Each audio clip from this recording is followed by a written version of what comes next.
with a recital accompanied by pianist Kevin Kenner at Mechanics Hall on Sunday, November 2nd. More at musicworcester.org.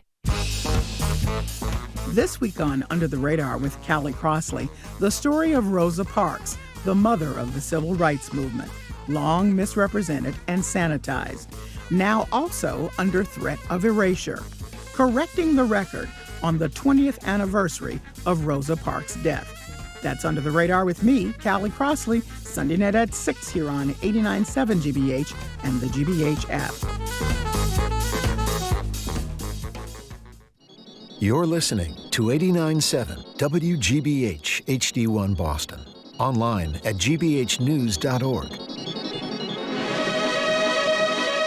GBH News. What matters to you? I'm Jim Browdy, ahead on the 11 o'clock hour BPR live from the Boston Public Library. We're opening the phone and text lines on Friday for a little problem gambling helpline session. We're obsessed with the NBA gambling story, a scandal involving players, coaches, X-ray tables, and the mafia. But this moment has us reflecting on our obsession with gambling. It's easier than ever to do it now. The state's making a ton of money. Is that a good thing, or is it time to rethink? Call or text. I'm Marjorie Egan. Then it's Pulitzer Prize-winning presidential historian and author Doris Kearns Goodwin. She's here to give us some historical perspective. 20 years since the publication of her bestseller, Team of Rivals. What can our modern policies learn from the lessons of Abraham Lincoln? It's all ahead in the 11 o'clock hour at BPR and GBH and any PM, live from the Boston Public Library.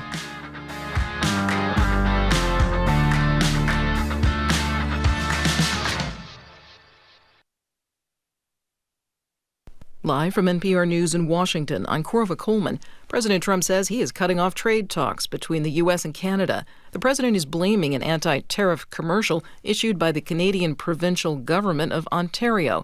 The Ronald Reagan Presidential Foundation says the ad misrepresents a radio address on tariffs given by the late former president. Meanwhile, Canadian Prime Minister Mark Carney says Canadian negotiators have been working toward trade solutions on thorny issues. We stand ready to pick up on that progress and build on that progress when the Americans are ready to have those discussions, because it will be for the benefit of workers in the United States, workers in Canada, and families in both of our countries. He also says Canada cannot control the trade policy of the United States. President Trump leaves tonight for his trip to Asia. South Korea says it will host the leaders of the U.S. and China for state visits next week.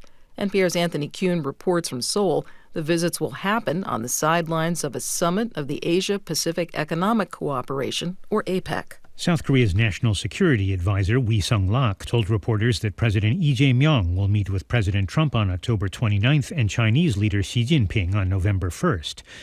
The U.S. and South Korean governments gave conflicting versions of where their leaders will meet. Ri Sung-lak said they would meet in the southeastern city of Gyeongju, where the APEC summit is being held. The White House said the two would meet further south in the port city of Busan. Meanwhile, U.S. and Chinese trade officials will meet in Kuala Lumpur, Malaysia on Friday to try to de-escalate U.S.-China trade frictions ahead of Trump's expected meeting with Xi Jinping. Anthony Kuhn, NPR News, Seoul. This is day 24 of the federal government shutdown. Republican and Democratic lawmakers still cannot agree on a spending bill that would bring the shutdown to an end. The Trump administration says it is moving ahead with 3 projects on federal lands in Alaska. These involve energy and roads. Alaska Public Media's Liz Ruskin reports the Biden administration had blocked all 3 projects. Interior Secretary Doug Burgum is opening the entire coastal plain of the Arctic National Wildlife Refuge to oil and gas leasing. But oil companies might not bid. Prior lease sales brought no development. Burgum also took steps to advance 2 roads in roadless areas. The Ambler Road is intended to spur mining in northwest Alaska. Tribal members fear it will end their ability to live off the land. The other road would link the isolated community of King Cove to an all-weather airport, but it would cross a refuge important to bird migrations. Environmental groups say the fight isn't over. For NPR News, I'm Liz Ruskin. On Wall Street, both the Dow and the Nasdaq are up almost 1%. It's NPR. Good morning. With the latest from the GBH Newsroom, I'm Henry Santoro. Climate leaders in Massachusetts say they're looking for new ways to finance and develop climate-friendly projects through updated regulations, creative financing mechanisms, and community support. Why? Well, because climate advocates from coast to coast are at odds with the Trump administration, which has been unsupportive of climate resilience initiatives. At the BizNow Boston Sustainability and Energy Conference at the Westin Boston Hotel this week, state and local officials said that they are doubling down on their climate goals and emissions reporting, adding that they have to move forward on their goals even if the federal government won't.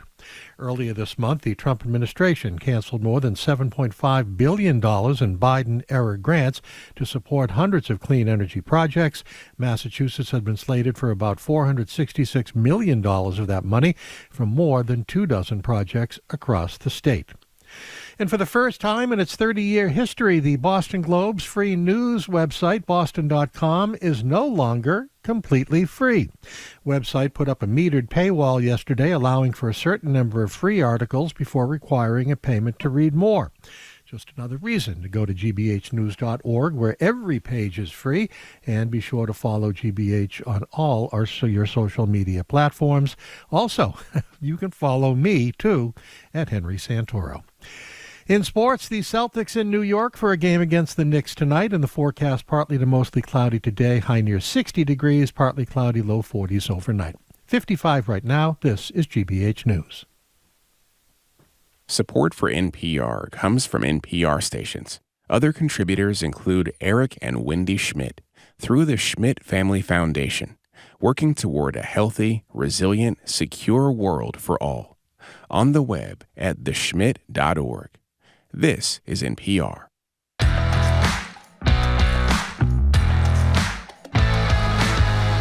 He's Jim Browdy. I am Marjorie Egan. You're listening to BPR on GBH and any PM. Wow. Thank you. I wish I could say that was for us. I think it might be for Doris Kearns Goodwin and the mayor. I'm not sure, but thank you very much. Thank you anyway. We'll take it. We'll take it. Yeah. Okay, we are going to be joined in about 20 minutes by the great historian, Pulitzer Prize-winning Doris Kearns Goodwin on the anniversary of the 20th century for a great book about Abraham Lincoln, Team of Rivals. And from 12 to 1, it is the mayor of Boston, Michelle Wu, who will take our questions and yours. After that, we get some spectacular music. Rasa Quartet is it's amazing.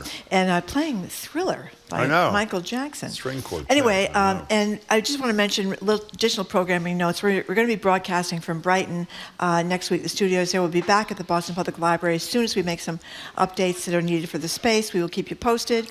10 more days, Jim, to daylight saving time. Jim gets excited about these things, change of seasons. First of all, it's not 10 more days till daylight saving time. It's 10 more days till no daylight saving time. No daylight saving time, and that's right. I have good news for you. We're going to talk about it every single day next week.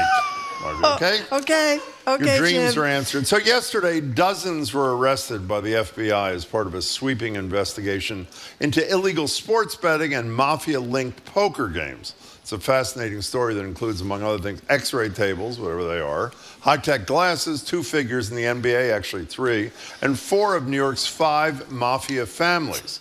But rather than spend the next, salivating over this real-world Hollywood screenplay of a story, we've instead decided to take this opportunity to jump into a moldy chestnut, as Marjorie would call it, of a conversation about gambling by real people here in Massachusetts. Legalized sports betting feels like it's seeped into every corner of the sports experience. FanDuel, DraftKings ads on every sign line, every ad break. The newest thing, next summer, we'll have an online lottery service in Massachusetts, so you won't even have to get out of bed, Margie, to gamble away your kid's college fund. Yeah. You can do it as you are lying down. Our number is 877-301-8970. Does this obsession with gambling in Massachusetts and elsewhere concern you? Would we be better off if our state's lottery system were run like Trump ran his casinos, for example, back in the 90s? In other words, shut down, which is be perfectly they did not do well, fine with me. By the way, the state makes a ton of money. There's no question. Cities and towns make a ton of money. But if anybody questions the addiction potential, when you are a guy, I think one of the former Celtics who was indicted or grabbed yesterday, Terry Rozier, had made something like he's not even a great player, something like $150 million in his career. Well, when you make $150 $150 million and you still have a need to gamble to the point where you may end up in jail.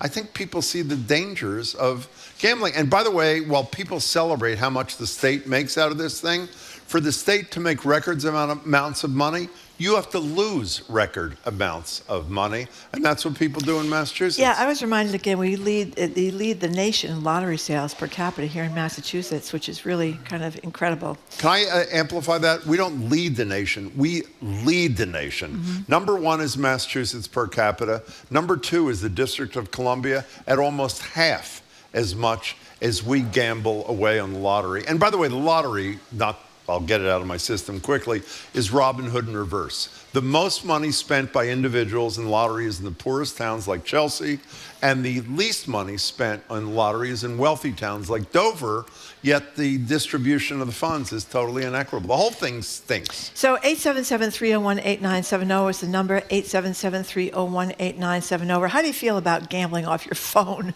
I mean, that is the thing. How do you feel? You're not as obsessed with this as I am. I'm more of a libertarian on some of these things than you are. I mean, I think if people want to enjoy their vices, let them enjoy their vices. But we've learned so much about people's addictions to their phone in a general kind of way, with kids in school. That's a very good point. And we didn't know, we didn't have these iPhones and all this capacity, 10 years ago or 12 years ago. When did the iPhone come in? 2013, something like that. Oh, is that recently? Yeah, it's not been that long. Okay. So I'm a little nervous about that. When we used to talk about whether we should legalize gambling in Massachusetts, one of the big things that people that were opposed to it would say, the closer you live to a casino, the more likely you are to have a serious That wasn't gambling legalizing problem. gambling. It was legalizing casinos. Yes, legalize gambling in casinos.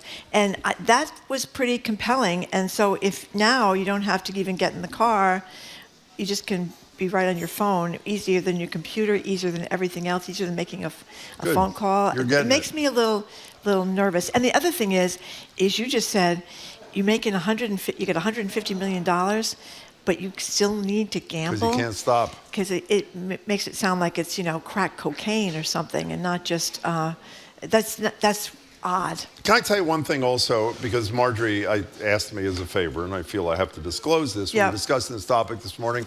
She made me swear, and I'm going to honor it, that I would not mention the Keno tables at Magoni's. Because when we went to that restaurant, which is your family's favorite, I thought they rebuilt it. Well, they haven't rebuilt it yet. It's supposed to be rebuilt. It's kind of a place where my family, it's Somerset, which is right across from the river, from Fall River, and it's on the river. It's supposed to be going to have a roof deck. They're rebuilding it so you can look over at the river. But it is true that they used to have Keno. So romantic. Keno's right on the table. On the table. Fabulous. So between your pasta bites, you could make another bet. But we're hoping they're going to rebuild it because my family spent a lot of time there. Anyway, 877-301-8970. How do you feel about this? Let's start with Rodrigo in Washington, D.C. Thank you for calling. Second biggest lottery playing people. Hi, Rodrigo. What's up? Hi. Well, so I just wanted to call because for two different reasons. One, so I used to live in Cambridge, and while I think Massachusetts in many ways leads the nation in many great things, one thing that I found shocking is that it also leads the nation through lottery expenditure, that the average Massachusetts resident spends 10 times as much as the average American resident spends on lottery, which I think is crazy. And not only that, but the second biggest state is Rhode Island, which spent half as much. So Massachusetts by far is second biggest is D.C., but okay. Crazy. Yeah. So what is your takeaway from that, Rodrigo? I have the same fixation. In my opinion, lotteries are essentially a tax on the poor and the masses, rather than taxing who I think should be better or higher tax, which is the rich, to then fund municipal services. I think it's kind of problematic when we're taxing people who spend a lot of a larger percentage of their income on lottery to fund our services when we could be spending, or I guess collecting that money in a better way.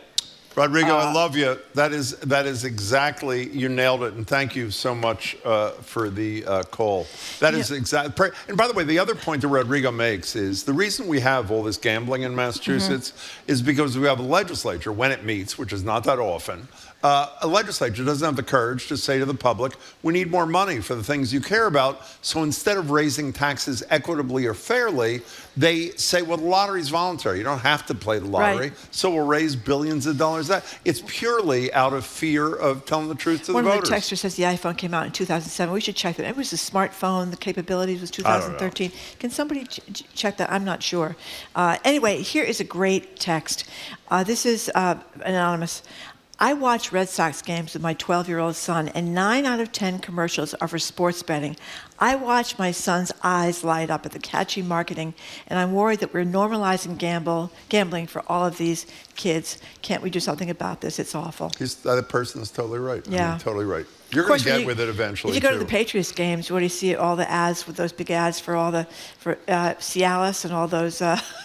erectile dysfunction drugs. I thought that was pretty funny. And your kid says, "What are those?" We get to throw the football through the hoop there. That's the Cialis ad. But it seemed like there was a big draw for those ads at Patriots at Gillette Stadium. Blaze and Can Rhode I ask you a Island. question before we get to Blaze? What does Viagra have to do with gambling exactly? It has to do with the fact that their children see these ads and they get very attracted to the ads, and you see all these ads at Gillette Stadium going by, and that like the news feed. Yeah, I see ads. that right there. Yeah, that kind of it attracts the children's eyes, and then they ask about them, and then you have to. Or figure they out. explain to their father about them is probably more likely. Yeah. What happens? Yeah. I'm sorry, Blaze from Rhode Island. You're next. Hi. Hello. Hi, good morning. Hi. I'm a big fan, and Thanks. I just wanted to say, if our states were making money off of opioid addictions in the same way they make money off gambling addictions, wouldn't we be a little concerned? And so, I think definitely need to reevaluate the way that our states profit off of gambling, especially at such a large scale. I agree with this guy too. Blaze, thanks for the call. That was great. Thanks. Listen to John in Westford. What? Our society is falling apart. First Uber Eats, then online porn, then weed stores, now gambling from your bed. What's next? AI sex bots. It's not next. I think it's happening already. Yeah, I think that's already available, I guess. I don't know if there's a monthly charge for that or what the deal is. Anyway, in all fairness, if an elected official was here, for example, we used to go back and forth with Governor Patrick and the casino legislation passed during his term, and I would argue, I don't want to speak for him, but I will. Well, I shouldn't. My position is that he did it because it was the economy. At the beginning of the whole debate, the economy was in tough shape. And I know the state gets a lot of money. And, getting back to that first caller, Rodrigo, we produce more money for local aid from the lottery than any state in the country. But I'll say what I said a minute ago. To produce the most money, the people who bet on the lottery have to lose the most money. It's or true. It wouldn't work. It's horrible. But that's where I disagree with you, because I think for some people, if you don't get carried away and you can control your gambling, it's hopeful. You can go down to the 7-Eleven or the grocery store, wherever you go to buy your lottery tickets, and you're hoping that you're going to win. If you and usually, the people that win are people with not a lot of money, right?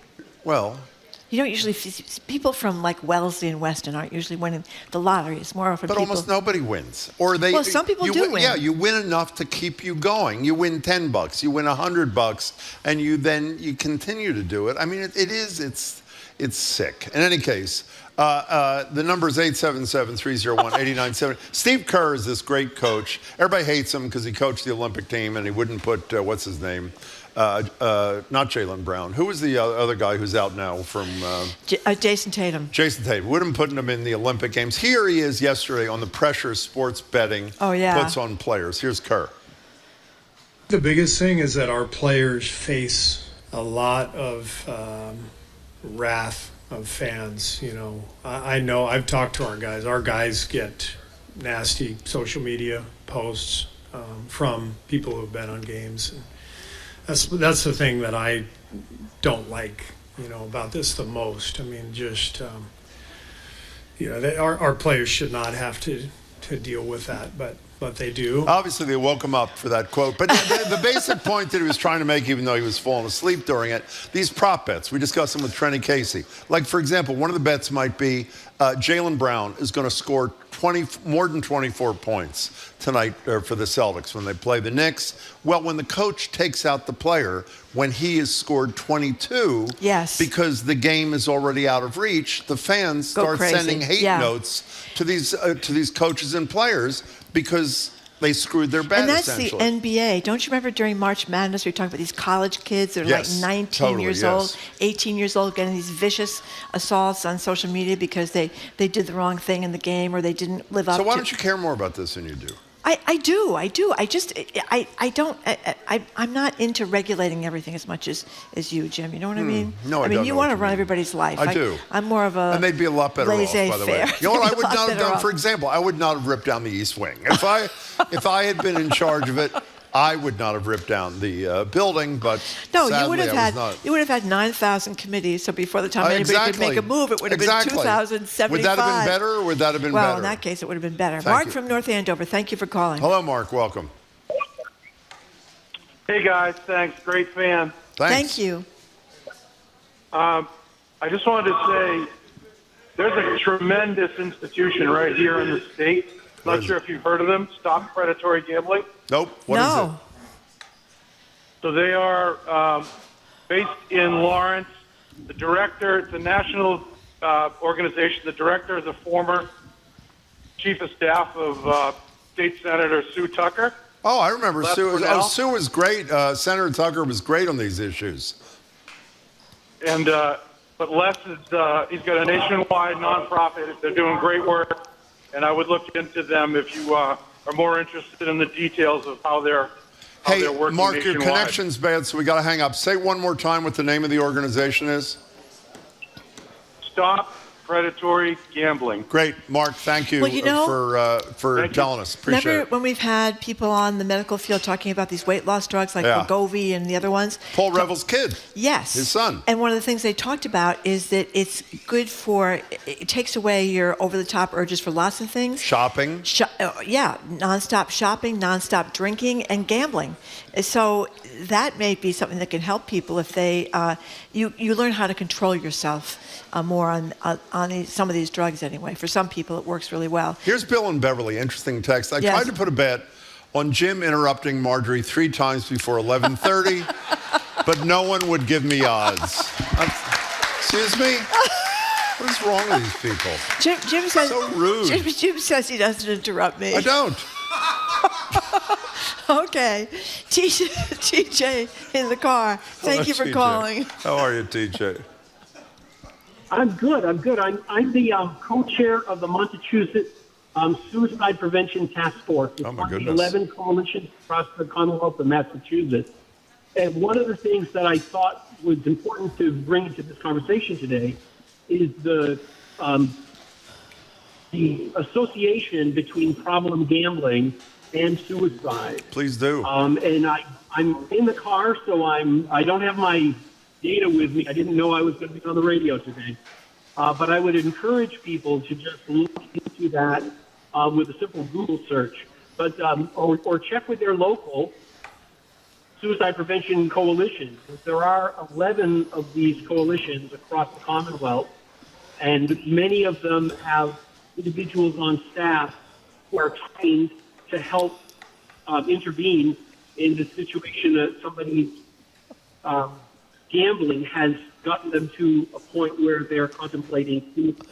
Hey, we will. TJ, we're really glad you called. Thank you for sharing that with us. We really appreciate it, TJ, in a car. Thank you. Now, by the way, we forgot this. I'm so glad an anonymous texter texted. Ian Koss, our colleague here at GBH, has done another. He's the guy who did The Big Dig, which won all these awards in his fabulous podcast. His latest is Scratch and Win. It's a GBH podcast. Ian is the leader of it, about the history of the Massachusetts State Lottery. And it's really quite interesting. It's terrific. Yeah, it's terrific in how they did that. Dano and Dudley says, I can stop online gaming whenever I want to, but I wouldn't bet on it. That's you know what drives me nuts, by the way? When the Gaming Commission was formed, what's the name of the guy we had on all the... Steve Crosby? Steve Crosby. Yep. I like Steve a lot. Maybe he's he was not one the of one the who's doing original. this. Yeah, but when they use the word gaming, you know why you use the word gaming? It sounds better. It sounds right. Yeah. It sounds it's like vehicle and car. Exactly. Yeah. It does. I mean, it's not gaming, it's gambling. And it is gambling. Well, yeah, Marion says one of the worst issues that these betting sites keep enticing people to come back to stop. A bar doesn't come to you Great when you point. try to quit drinking. That is a fabulous, Yeah. fabulous point. You know, when we were up and there in- are consequences for a bartender or people who run a bar if they do. When we were up in Springfield, we stayed at the hotel that MGM. was next to the casino in Springfield, which is not doing that well, I guess, compared to Encore, which is doing Encore quite is one well. of the best in the country. One of the reasons people think Best. is because it's close to the airport. Yeah. Anyway, it was really, you go to dinner and you'd see the same people sitting there in front of those slot machines when you went to dinner, and then you see them again when you came back from dinner. Yeah. So like 2.5 hours later, they're still sitting in front of the slot machines. Remember Well, I that? don't want to be unkind, but we said this. It wasn't Marjorie because Marjorie's nicer. The average person we saw at a what are they called? The slot One-armed machine bandit? looked like they were disinterred to come do the. I'm serious. I mean, it's horrible. I mean, unbelievably old people. By the way, how many times do you see anybody smiling in that casino? No one looked very happy. Like never. No, they didn't look very happy. Never. Marjorie was smiling. All right, let's go to Carrie in Woonsocket, Rhode Island. Thank you for calling, Carrie. Hello, thanks for taking my call. Hi, Carrie. I played the lottery.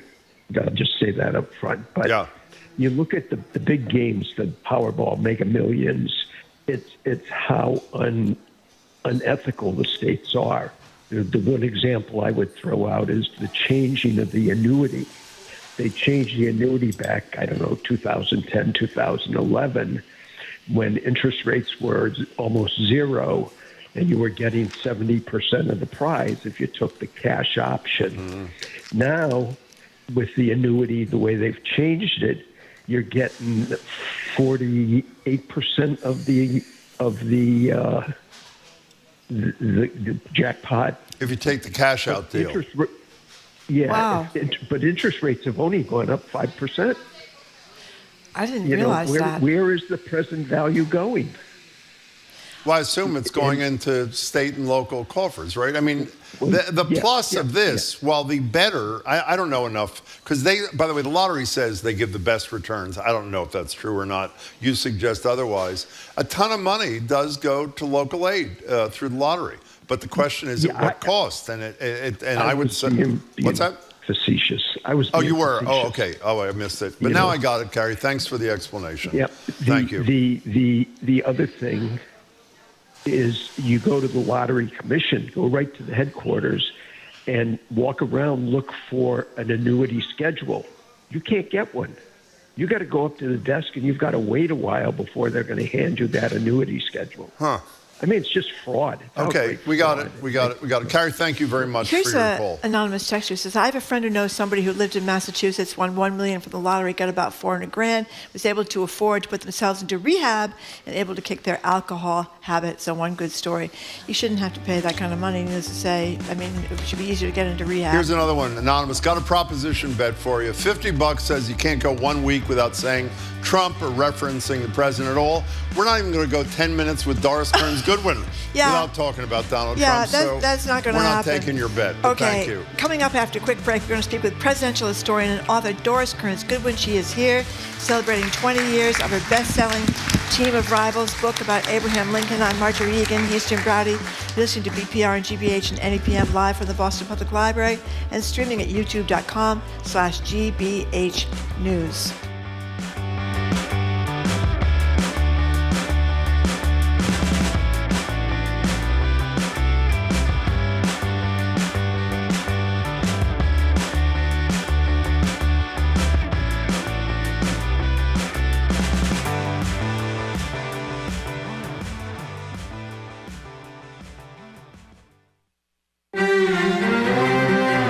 In 1985, a group calling itself Artists United Against Apartheid recorded an album to raise money for their activism. It's very hard to understand what the consequences of an album are going to be in terms of effects. And in this particular case, it did work. Looking back at the Sun City album 40 years later, next time on The World. This afternoon at 3, here on GBH News 89.7. Our programs are made possible thanks to you. And the Boston Globe, presenting the Globe Docs Film Festival, premiering new documentary films, bringing together filmmakers, journalists, and guests from around the world. In person and online, October 22nd through 26th. GlobeDocs2025.splashthat.com. And the Bach Center, presenting Herbie Hancock, the groundbreaking jazz musician and Grammy Award-winning icon. Herbie Hancock at the Bach Center Wang Theater, Wednesday, October 29th. Tickets at bachcenter.org.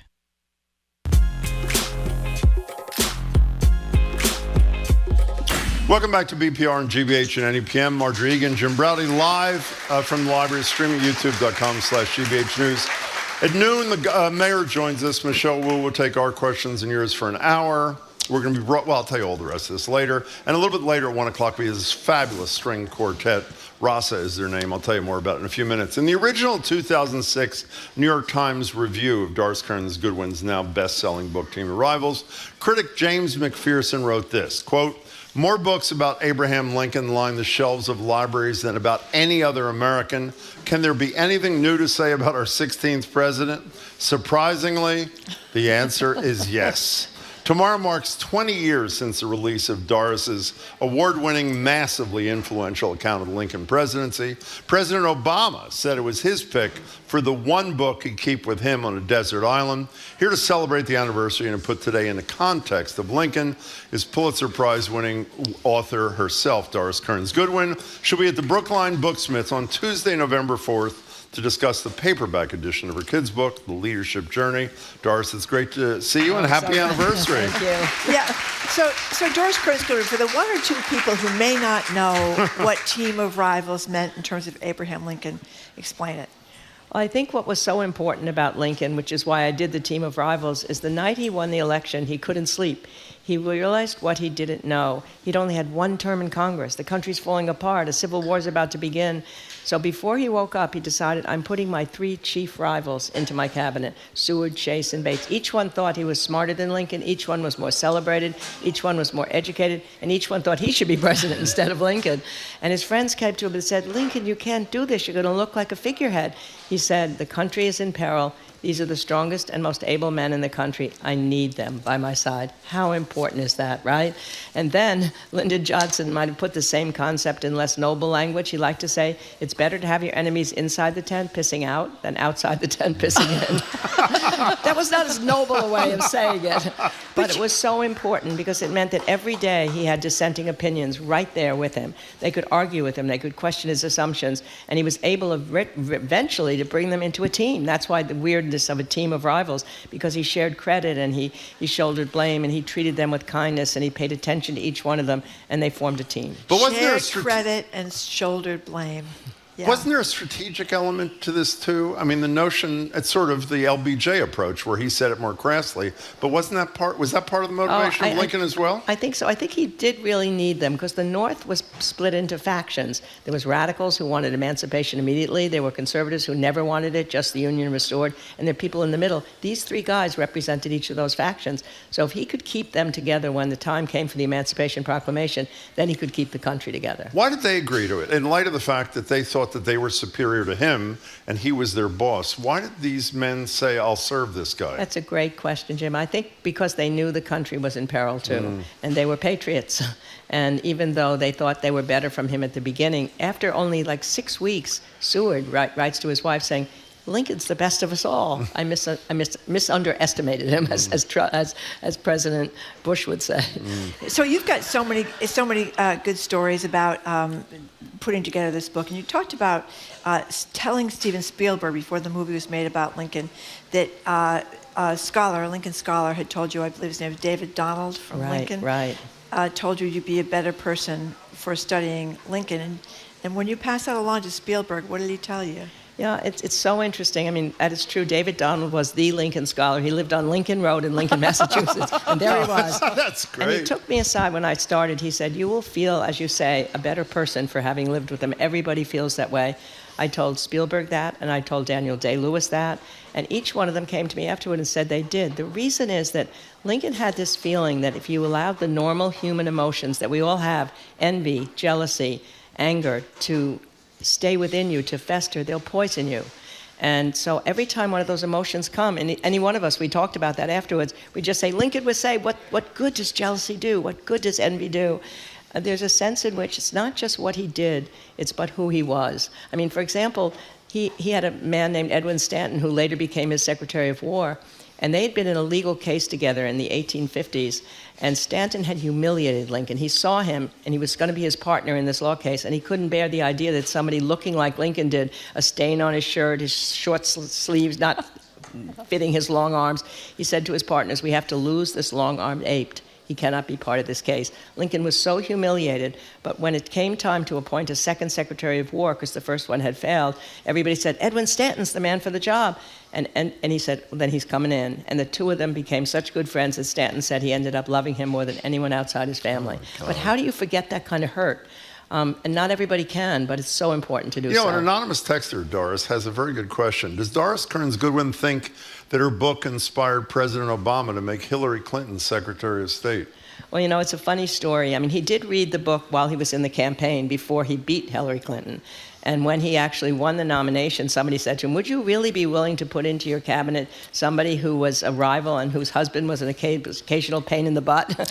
And meaning, of course, Clinton and Hillary. And he did do that. And he went back to remember that from Lincoln. But then the funniest thing was the night of the inauguration, I was down there for television, and I was at a party where Hillary was, and she had already been named his Secretary of State. She came up to me, "You're responsible for my being Secretary of State." That's Not great. me, but Lincoln. But I think he loved Lincoln. Obama did. So we only have a minute till a break, and then you're going to stay with us till the top of the hour. Are you a better person because of this? I'd like to think so. Yes, How? I really do. How? I mean, I think just the idea that he had compassion, he had kindness, he had ambition for something larger than himself. Most importantly, he had humility, he had empathy. I'd like to think that humility of acknowledging your errors and learning from your mistakes, which he did over and over again, is something you can keep growing on the rest of your life. I know. Don't look at me, Marjorie. I know. Okay. I know what you're thinking. Didn't say a word. I know what you're thinking. Some people are better people than others. What can I say? Okay. Oh, I think Lincoln would say you're okay. I Jim. don't think so, but thank you No, for he is okay. saying that. He's How does it definitely feel, by the okay. way? We got to take a break. How does it feel on the 20th anniversary of this epic work? How I mean, you it feeling? took me so many years to write the book. It took me 8 years. Then it took 10 years for the movie to be made. And then I made a documentary on television about it. So I've been living with Lincoln longer than anyone except for my husband. So it's great that he's still around and I'm still around. Indeed. We're talking with historian Doris Kearns Goodwin. We're going to keep talking to her after this quick break. I'm Marjorie Egan. He is Jim Browdy. You're listening to BPR at the BPL, streaming at youtube.com/GBH News. We're also on NEPM.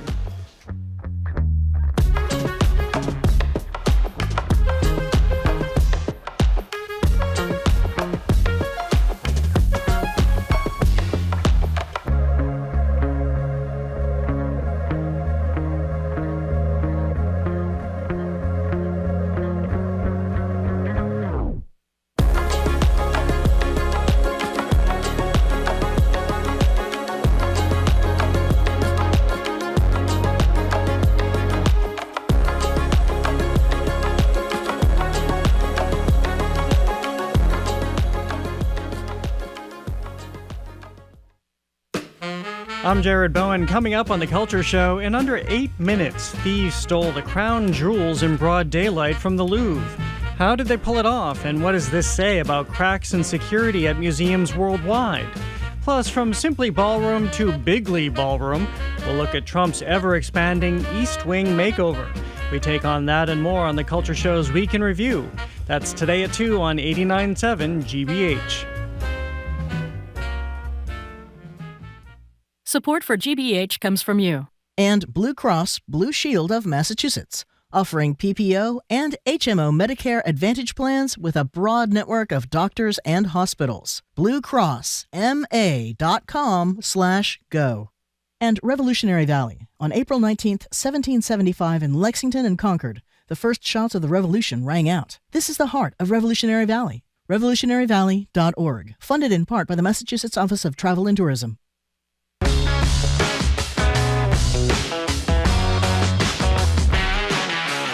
Welcome back to BPR and GBH and NEPM. Marjorie Egan, Jim Browdy, live at the library, streaming at youtube.com/GBH News.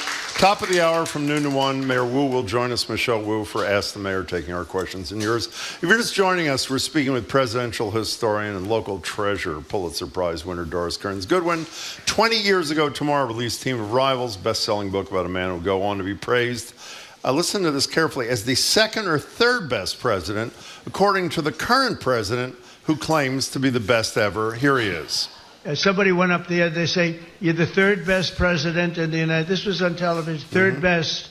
And they said, who are the first two? George Washington and Abraham Lincoln. And I got extremely angry at this man. You know, you can't, it's going to be tough to beat, Mr. Senator. It's going to be, John, it's going to be very tough to beat Washington and Lincoln, but we're going to give it a try, right? Hey, they didn't put out 8 wars, 9 coming, all right? We put out 8 wars.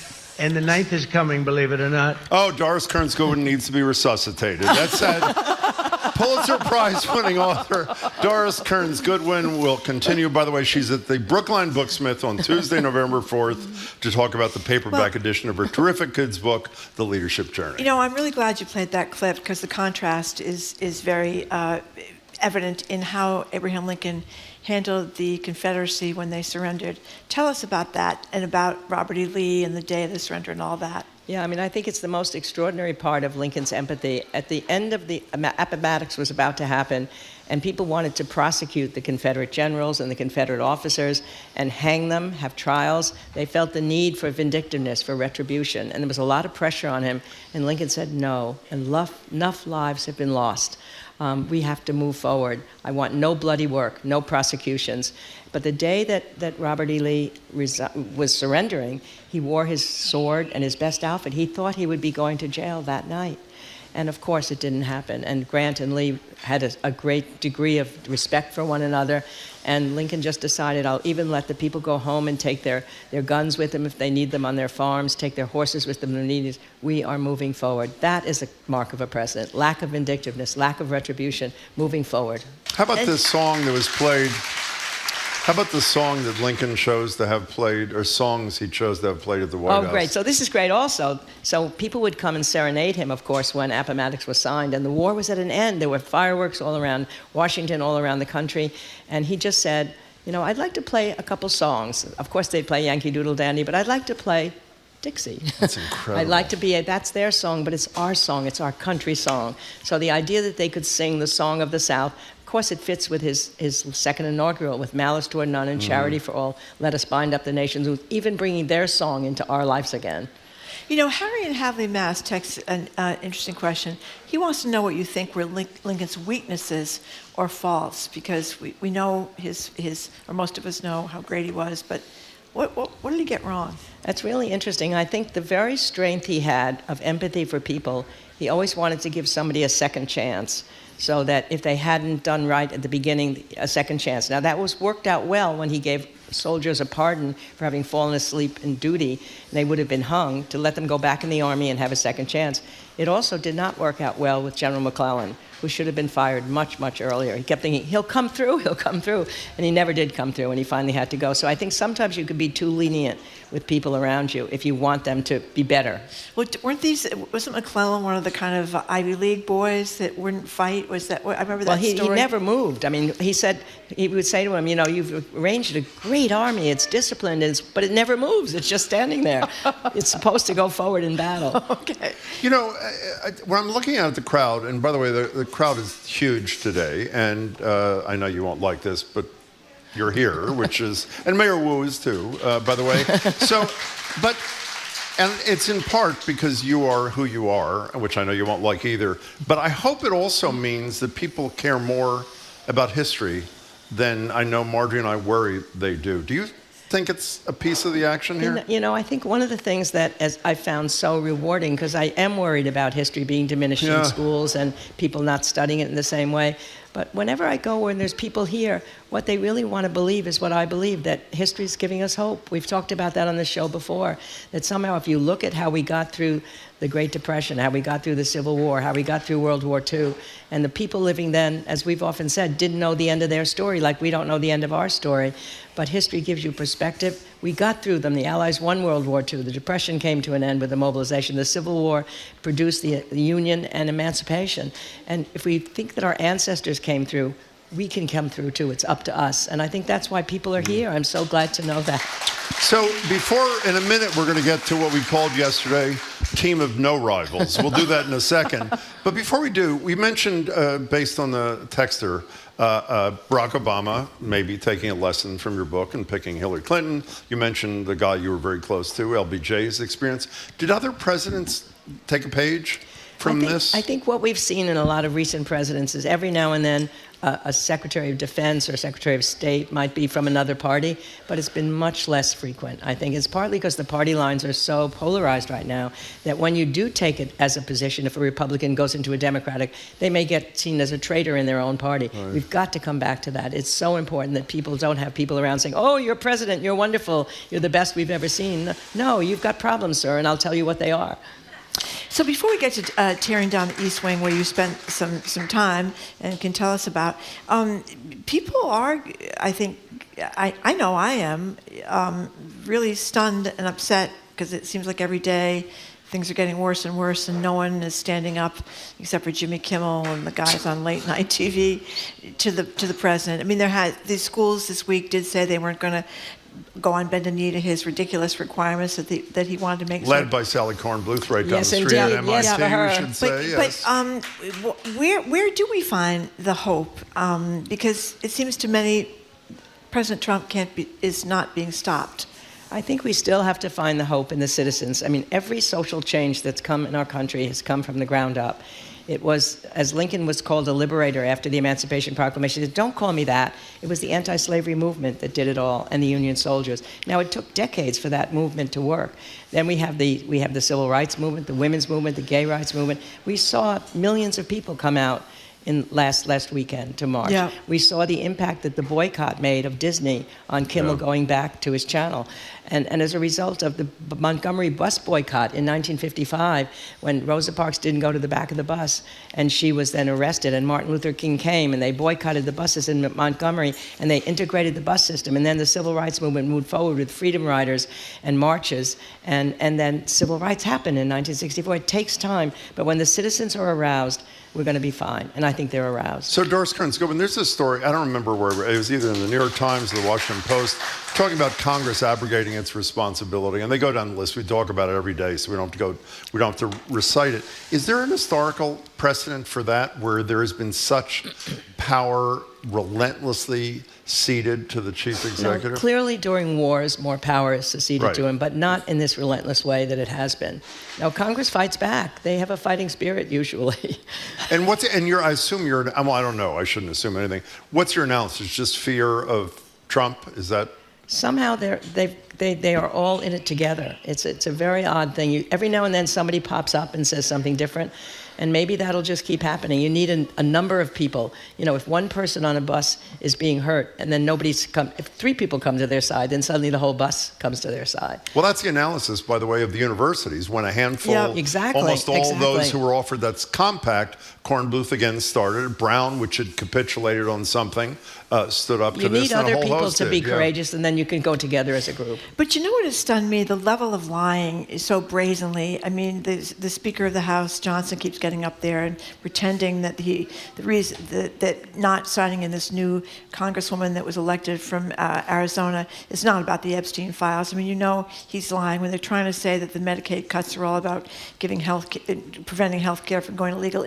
They're lying, and it's got the president lies, the vice president lies, the Speaker of the House lies, in a blatant way that anybody who's paying much attention would know is a lie. That's what I find so shocking. The press secretary, Carolyn Leavitt, is lying every day to an extraordinary degree, like brazen. And I think what happens is people become numb to it after a while. You know, you're used to it. Oh, yes, what you're all saying. We can't become numb to it. We have to somehow know in our own souls what's right and what's wrong and what's factual and what's not factual. And the social media being split now, and the channels being split, and stations, you know, with different kinds of facts, not only different opinions. We're getting much too used to this accommodation, and we shouldn't be. So Doris Kearns Goodwin, well, you've spent obviously time in that building, a lot of time in that building in your life. When you first saw the images that we all saw of the East Wing beginning to be rubble, what'd you feel? What'd you think? I mean, it was a sad thing to just see. I mean, worried about not only what's going to be built there, the ballroom. Why we need that huge ballroom is beyond me. They had beautiful tents on the lawn, which I've been to great state dinners at. There's rooms in the East Room that had the Nobel Prize winning dinner, which was the dinner at Camelot with JFK. That was plenty of room for the people there. But I think the most important thing, I've been looking back through history at other renovations that took place. Yeah. So when Lincoln was there, Mary Todd wanted to make the White House better. So she got $20,000 from the Congress to appropriate, and she bought new rugs, and she bought new paint in the walls she replaced with wallpaper, and then she went over it by $6,000, and she had to come to Lincoln to say, well, you asked for another $6,000. He said, do you think I'm going to go to the Congress and ask for $6,000 for, he called them flub dubs, meaning the interior decorating when there's soldiers who don't have enough blankets in the winter. So is that like today? Incredibly, right? And then Teddy Roosevelt does the hugest renovation. What did he do? Well, what happened is that they didn't have a separate West Wing when he was there. So if you were in the family, you had 5 bedrooms, and right next to the bedrooms was the president's office, the cabinet room, offices of the staff. So they're running right into each other. So he decided, well, I've got these 6 kids coming, and I've got pets and dogs and goats and kangaroos coming in, so I need a West Wing. So they got him the West Wing, but then inside that West Wing, one day he saw the press huddling outside in the rain. He decided they need a press room inside the West Wing. So what a different relationship with the press that was, right? So then comes FDR, and they make a pool for him because of his polio, the March of Dimes and donations, and that pool stays for a long period of time. Later, it gets not run over, they put a cover over it so that they can have a press briefing room. That happens under Nixon. And then there's bowling alleys that come and go. But then Truman has the biggest renovation at all. The White House was evidently dissolving when he got there. They told him the foundation wasn't strong, that you were walking on the floors and they were tipping. They thought they heard ghosts. That was just signs of deterioration of the White House. So he had to move out of the White House for an entire 4 years in order for the foundation to be built and the whole interior on a steel frame. And that cost something. He was terrified. It cost $6 million then, which is like $60 million today, but still $60 million versus $350 million for a ballroom. So far. And so far. And then when Eisenhower comes in, he puts in a 3,000-foot putting green on the outside so he can putt. But the funny story my husband tells, when he went to the White House Oval Office as a young campaign manager, now he's a young staffer, for the first time he meets John Kennedy in there, and John Kennedy says, look at these pockmarks on the floor. What do you think they are? And Dick said, well, maybe they're J. Edgar Hoover's listening devices. And JFK says, no, Ike used to put his cleats on the desk here, and then he'd walk out to the putting green, and he left those marks on. But wait here. So then JFK says, well, I guess we all have our own means of relaxation. At least mine won't leave pockmarks on the floor. Yikes. That's a good one. But he was speaking of the ladies, I presume? Who knows what he was speaking of? Who knows what he was speaking of? And then you go on this thing, talk about how Trump did some updates in the first time around too, which were reasonable. The HVAC system and electrical stuff and that sort of thing. This was a real departure because no one has torn down anything in the White House before. No. The real worry that I've heard some people say is there's such a beautiful symmetry to the White House with the West Wing and the East Wing, and evidently this is going to destroy the symmetry. The great thing about the White House is that it's not Versailles. It's a simple house. It's really a house where these people live. And as Lincoln said, I think he's attributed to the people's house, but what he meant by that, he talked to the soldiers in 1864. He said, I'm just a temporary resident of this house, but what matters is what this house stands for. And the house stands for the fact that it is where the people come, and it's where we have a free chance for any father's child can come here as my father's child did, knowing that he came from a very troubled background. People, when we were talking about this construction thing, and the reason we talked about it for a couple of days was because it's interesting, and I know you know this, of all the things Trump has done or not done, the thing which has caused the lowest approval rating from the public is this. Only 24% of the people who are the ultimate diehards. And so several people texted in the last 2 days and said, my fear about this is he plans not to be a temporary occupant, that he plans to be a long-term occupant. Steve Bannon said yesterday, people know who Steve Bannon is, he will definitely serve a third term. There are ways around the 22nd Amendment. And the fear I've had, we've asked Judge Gertner, people a lot of big-time lawyers, they all say, essentially, don't worry. I fear that the Supreme Court says they didn't mean more than 2 terms. They meant more than 2 terms serially, not non-consecutively. And since he hasn't served 2 terms consecutively, he can do 1 more. Is that a naive fear? I don't know. So many things I would definitely have said to you 6 months ago, a year ago. That's naive. It'll never happen. He'll go away. I don't know. There's also a bunker underneath this thing that he is now demolishing that's going to be strengthened. And nobody knows quite what that's going to be. There's some big bunker underneath that originally FDR put in. Oh, I didn't even know that. Yeah, I've just been reading about that. So, but I don't know. I mean, I still think the system is such. We've got to believe in the system. I mean, just remember, think of what it was like when Lincoln first took office. He said if he'd ever known what those first 3 months were going to be like, with 7 states seceding from the Union, a civil war beginning, he could not have thought he could have lived through it. Most people didn't think they could live through the Civil War. They did. We're living through this. It's not getting better, but there's signs. There's signs of vitality. I think you're right with the universities, with the law firms, with people on the streets. And people know what's right. People know what's wrong. We got to trust that. Well, I mentioned Carolyn Levitt before. She's the press secretary. Someone asked her whether, East Wing today, the Washington Monument next, and then I thought of you and Abraham Lincoln, and I wonder if you think Lincoln is precariously positioned in the middle of the Lincoln Memorial. They might haul him out there and replace him with, or Mount Rushmore. No, that's certainly a goal, I suspect, but I don't know. Let's just take pride in what's happened in these last couple of weeks. I really do think that we're beginning to see some movement. And when citizens start moving, as Lincoln said, public sentiment is everything. Without it, nothing is possible. With it, everything is. And that's why I think it's important what you say. Public sentiment has risen up. They saw the bulldozing. There's something about that site. This is our house. It's our house. It's not, these are temporary. That's what Lincoln said. I'm a temporary resident in this house. And of course they have to make renovations. It's a house. It's been there for 200 years and it was falling apart as it was with Truman.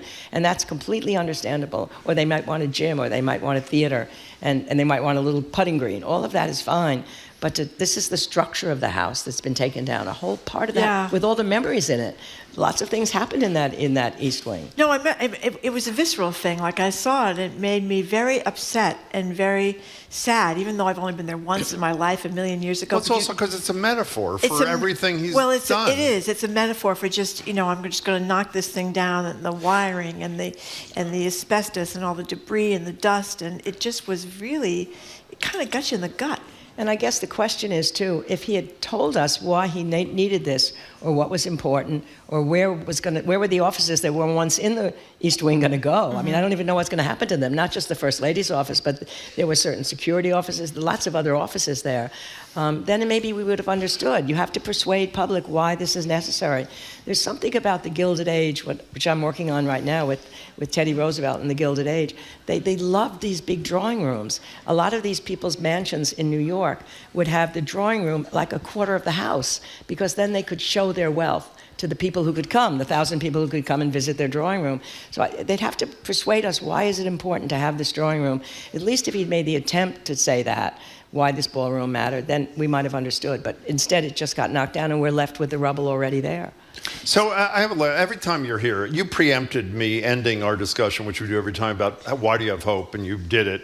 However, here's my however. We only have a minute left. You talk a lot about the people, which I love, sort of rising up. But in all these moments in history, when we did rise up to stop the kind of oppression that we're seeing now, there were leaders that partnered with. We don't have that right now, do we? Well, maybe we do, but they're not necessarily on the national scale. I bet you there's leaders in cities, there's leaders in states, there's leaders in school boards going on. And some one of those, look, nobody knew who Lincoln was before he ran for office. They called him Abram. And he said he had to tell the people, my name is Abraham. Would that be okay to call me by the right name? Plus he had lost. Lost again and again and again. Yeah. And how did we know Obama until a few years before he was president? There are people out there. The only worry is you've got to hope that people are still willing to go into public service. It's harder now. Your life is going to be exposed. You have to raise all that money. You can get gerrymandered. We have to just that's what we need. We need a whole new generation to believe again in the system. Okay, before you go, raise your right hand and say, I really mean this when I say I have hope. I really, really mean this when I say I have hope. History tells me so. The better angels will Doris, prevail. Nobody we like talking to more than you. Me too. Yes. Thank you so much. Thank you so much for coming in, Doris Kearns Goodwin. Really appreciate it.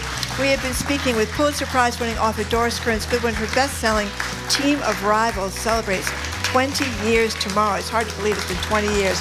She's going to be Look at this, by the way, if you're not watching on YouTube, Doris is getting a standing ovation, as she well deserves. Doris Kearns Goodwin is going to be the Brookline Booksmith on Tuesday, November 4th, to discuss the paperback edition of her children's book, The Leadership Journey. Again, thank you very much to Doris Kearns Goodwin. It's all the time we have. The show continues here in Boston. For you listening on any PM, tune into the fabulous 413 starting at 3 this afternoon. Coming up after the noon news on 89.7 GBH, Mayor Michelle Wu joins us for the October edition of Ask the Mayor, taking our calls and yours. You are listening to BPR and GBH and NEPM live from the Boston Public Library, streaming at youtube.com/GBH News.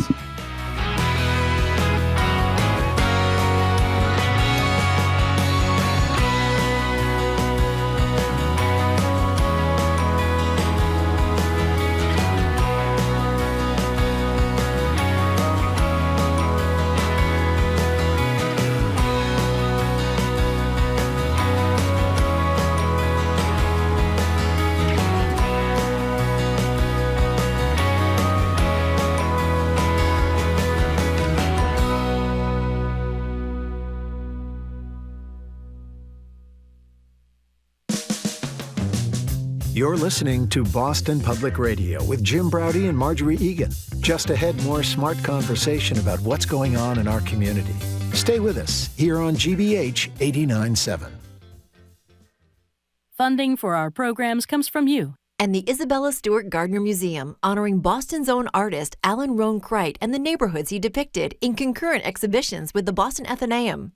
On view through January 19th. More at gardnermuseum.org. And Massachusetts Maritime Academy, where education meets transformation. Their Learn, Do, Lead philosophy is designed to deliver students prepared for global leadership in careers on land or at sea. Maritime.edu. You're listening to 89.7 WGBH HD1 Boston. Online at gbhnews.org. GBH News. What matters to you? I'm Jim Browdy, ahead on Hour 2 of BPR live from the Boston Public Library. A full hour of Ask the Mayor with Boston Mayor Michelle Wu. We'll ask her if, inspired by Washington, she's thinking of tearing down City Hall.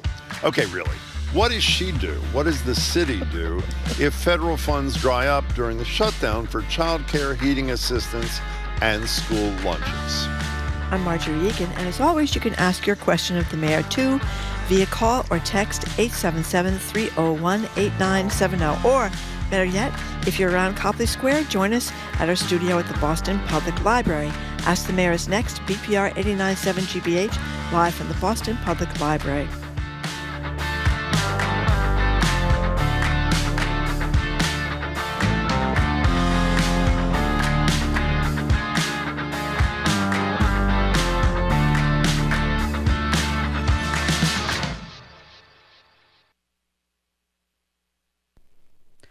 Live from NPR News, I'm Lakshmi Singh. One of President Trump's most prominent critics, New York Attorney General Letitia James, is pleading not guilty to charges related to allegations that she lied on mortgage documents.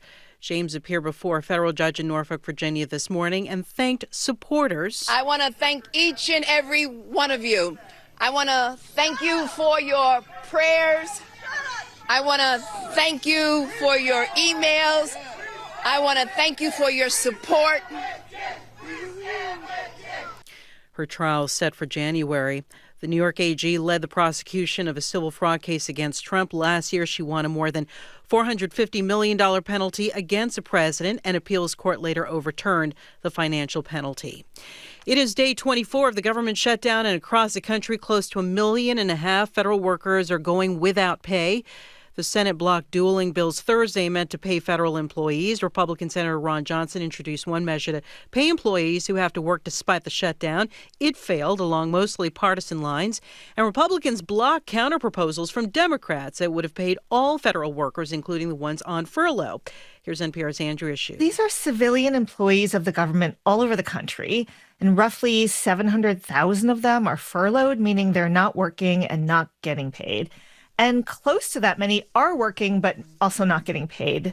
This includes, air traffic controllers, also people working at the Social Security Administration. NPR's Andrea Hsu reporting. Social Security recipients, meanwhile, will see their benefits increase 2.8% or about $56 a month starting January. The agency's last cost of living adjustment was lower, about 1.5%. In a social media post, President Trump announced that trade talks with Canada are off. NPR's Tamara Keith reports Trump is upset about an ad run in the United States by the province of Ontario criticizing his tariff policy. The ad uses selectively edited audio and video from a 1987 radio address delivered by then-President Ronald Reagan to make a case against tariffs. But over the long run, such trade barriers hurt every American worker and consumer. Tariffs are central to President Trump's economic and foreign policy agenda, and he suggested the ad was meant to interfere with a decision by the U.S. Supreme Court, which will soon hear a tariff case.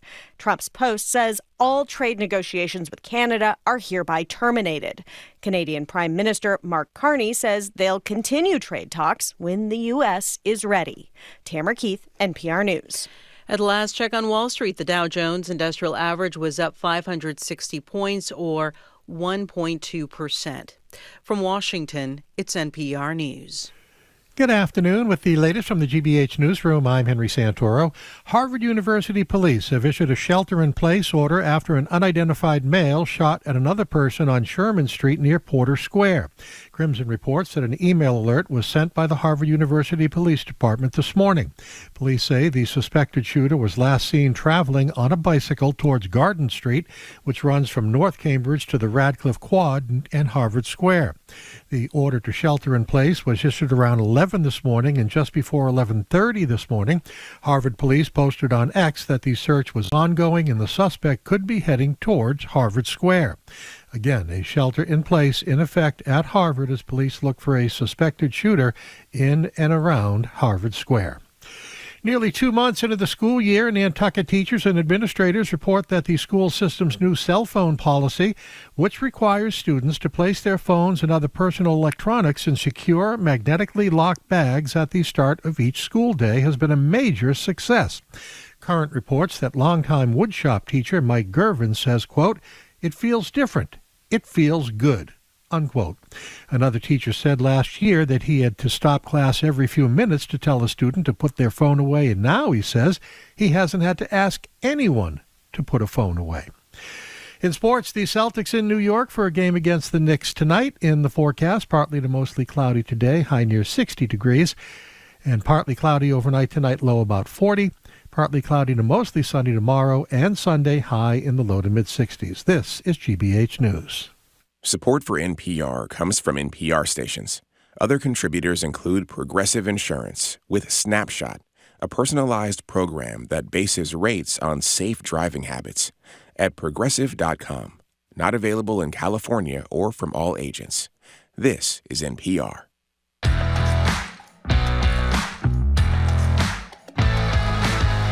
Welcome to hour number 2 of Boston Public Radio. Jim Browdy and Marjorie Egan. We are broadcasting live from the Boston Public Library and streaming at youtube.com/GBH News. Thank you very much. We're going to be broadcasting from our Brighton studios next week. We'll be back at the library here. As soon as we have to make some updates to the space, we'll keep you posted. Hello again, Jim. Hey there, Marjorie. It's time for the October edition of Ask the Mayor with Boston Mayor Michelle Wu, who joins us now at the interview desk. If you have a question for the mayor, you can call or text her at 877-301-8970. If you're at the library, you can look for our colleague Aiden, who is somewhere but in that neighborhood over there. And you'll have a chance to ask Mayor Wu a question face-to-face. She's here to answer your questions and to respond, of course, to the rumor that she plans to demolish City Hall this weekend. Good to see you. Is that true, or can you just deal with that directly? Okay, so there may be several ways in which I'm different from my predecessors. Yeah. But the most controversial is that I adore City Hall's architecture. I think it is the most beautiful building. It is gorgeous. I will fight anyone who disagrees. You notice nobody is applauding. Do you notice that, Mayor? Exactly. I like the name. This is a huge crowd. I'm going to always try to come after Doris Kearns Goodwin. There's so many people here. I know. It's good to see you, Mayor. Thanks I like for joining the name, us. the brutalist style. That really kind of warms your heart. Power to the people. Power to the people. Okay.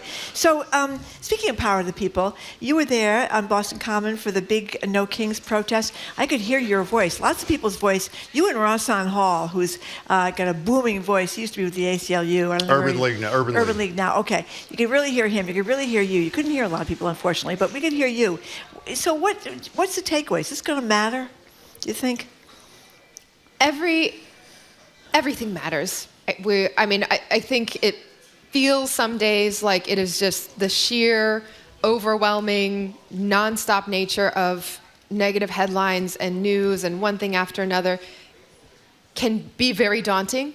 But it is also, I believe, the strategy behind that is to create a sense of defeat, is to create a sense of isolation, to divide everyone, and preemptively silence the power of the people, as we started. So when people speak out, when institutions take a stand, when each of us in our respective roles finds a way to build up our community rather than cower before this overwhelming onslaught of attempts to tear down everything, it matters. And I hope also, listening just to the little bit of the interview on the way in of the incredible Doris Kearns Goodwin, I agree that there are reasons for hope. And for me, that hope comes from knowing and seeing the ways in which one action can actually make it easier for the next to flow and the next to flow after that. So 7 million people around the country, an incredible turnout here in Boston and in cities across the Commonwealth, all united, all ready to say we remember who we are. Even if it doesn't feel like this moment represents who we are and where we want the country to go, we're actually still in charge, and we will have the moment to keep going and make a difference in our local communities. And at the ballot box next year, 2 years from now, or 3 years from now, there's a way to make sure that our voices are turned into action. We're listening to Mayor Wu. You can call her directly at 877-301-8970. It was yet another story today, I think it was in the Globe, Mayor, that should the Democrats continue to push for protecting or restoring funding for Medicaid and protecting the premium help on the Affordable Care Act, that by mid-November, federal funding for child care, heating bills, school lunches has potential to evaporate. Is there a plan on the part of the city or the state that you're aware of to help fill that hole for people who really need it? It's just, everywhere I go across the city, people are already feeling they either themselves or are connected to someone in our community who is living in unacceptable and unnecessary uncertainty right now. The federal workers who are, despite everything, still showing up to work, doing their jobs, keeping us safe at the airport or at various spaces throughout the city and the country, to not know what will happen with their own families and their own livelihoods is just the biggest slap in the face to public workers and public servants that you could give. And this has been one thing after another. It's certainly not the first gesture from this federal administration, the attempt to disguise mass layoffs as efficiency, the push to shape everything to a partisan political agenda designed to roll back our rights and roll back services. This is more of the same. What that means locally, we're hearing from a lot of organizations who are stepping up, community organizations who are focused on food security or other supports for families that are needed. We are having conversations in all different spaces about scenario planning and worst case steps that might need to be taken. But the federal government is the federal government. There is no amount of resources or executive action or even legislation that could undo the scale of what is happening right now. We will do our very best to try to continue to step in and support and hold things together. But this is not a situation that state and local governments are going to be able to step in and entirely replace healthcare coverage or access to food and early education. We are putting in place the infrastructure to do everything that we can and to complement and plug those holes. But at some point, this situation has got to resolve, and I stand with our federal delegation in ensuring that the health care that is being stripped away is clearly part of the negotiations that are happening right now. Even if it means continuing that fight for health care, that the kind of services I described and you're talking about are at great risk for people who can't afford them to be at great risk. I'm certainly not privy to all of the internal strategy and back and forth that's happening that we at a public level don't know about. But I also will say this, it is a false choice that people have to either have health care or early education coverage, health care or food. This is a country that has the resources to provide for many, many ways in which families need to raise their kids, take care of their elders, and everyone in between. And these institutions that have been built up around Social Security, Medicaid, Head Start, these have been bipartisan efforts over the last several generations that are now being ripped apart for a power play and for someone who is hungry to keep building an authoritarian regime. So this is not normal, and we cannot accept it as a normal set of policy choices that is being presented. We're talking to Mayor Wu. She's here for the whole hour. Where do you want to go, Marjorie? Let's go to Nicole in West Roxbury. Thank you for calling, Nicole. Welcome, Nicole. Hi, guys. Hi, Mayor Wu. Thanks so much for taking my call. So I have a question about the residential tax exemption. My partner and I have lived in West Roxbury for about 6 years in a condo, and we've always had the residential tax exemption in place. We finally found a house in West Roxbury that we just purchased, and we're about to move in. But the person who owned the home didn't have the residential tax exemption in place. So now we're having to wait a whole year to get that, and it's just kind of another burden on our finances. And I guess I'm just wondering if there's anything we can do to speed up that process. Why don't we get your information and this, let me figure out. I don't know the answer, and I don't want to, I have my guess as to what's possible, but let's try to figure it out for your case because there's a specific need here.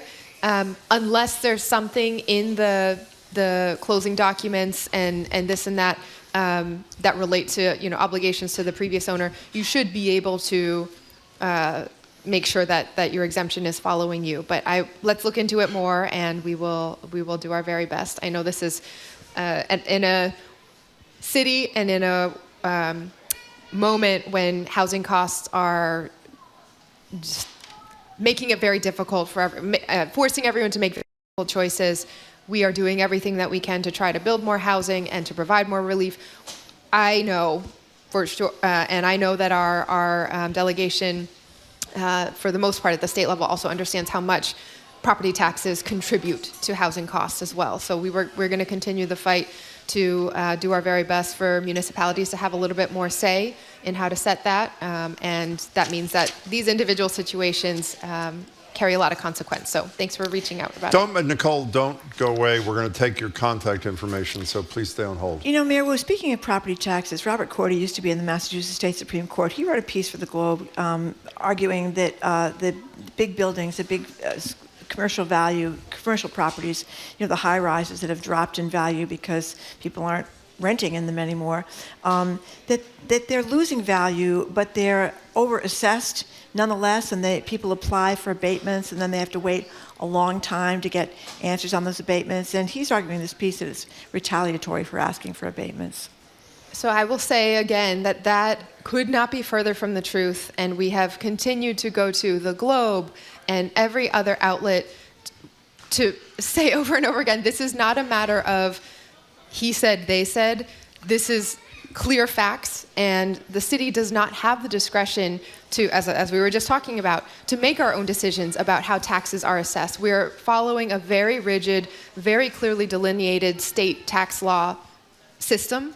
I wish we had more discretion to be able to change different pieces of it and to offer relief in the ways that it is very much needed right now. But there's nothing that the city has been doing over the last year or several years that deviates from how standard tax practices at the municipal level have happened since tax law was established decades ago at the state level.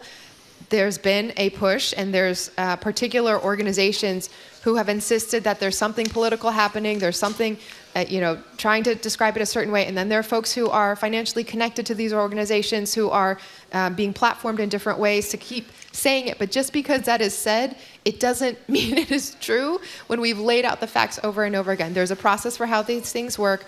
I recognize that every property owner wants to pay less in taxes. Believe me, we I wish that there was a greater diversification of revenue streams for the city of Boston possible. We live in a city-state law balance where cities do not have the authority to either change their tax law or create different revenue streams, unlike other major cities around the country. Everything that we do related to how we fund city services, for the most part, has to flow through the entire state legislature and every city weighing in on Boston or any individual municipality's ability to change that mix. That is something I believe needs to be changed, and cities everywhere in Massachusetts are feeling the strain of Prop 2.5 and the rigidity of all of these different sources, forcing ballot initiatives to do overrides and one-time increases just to keep teachers and police officers on the payroll to deliver city services.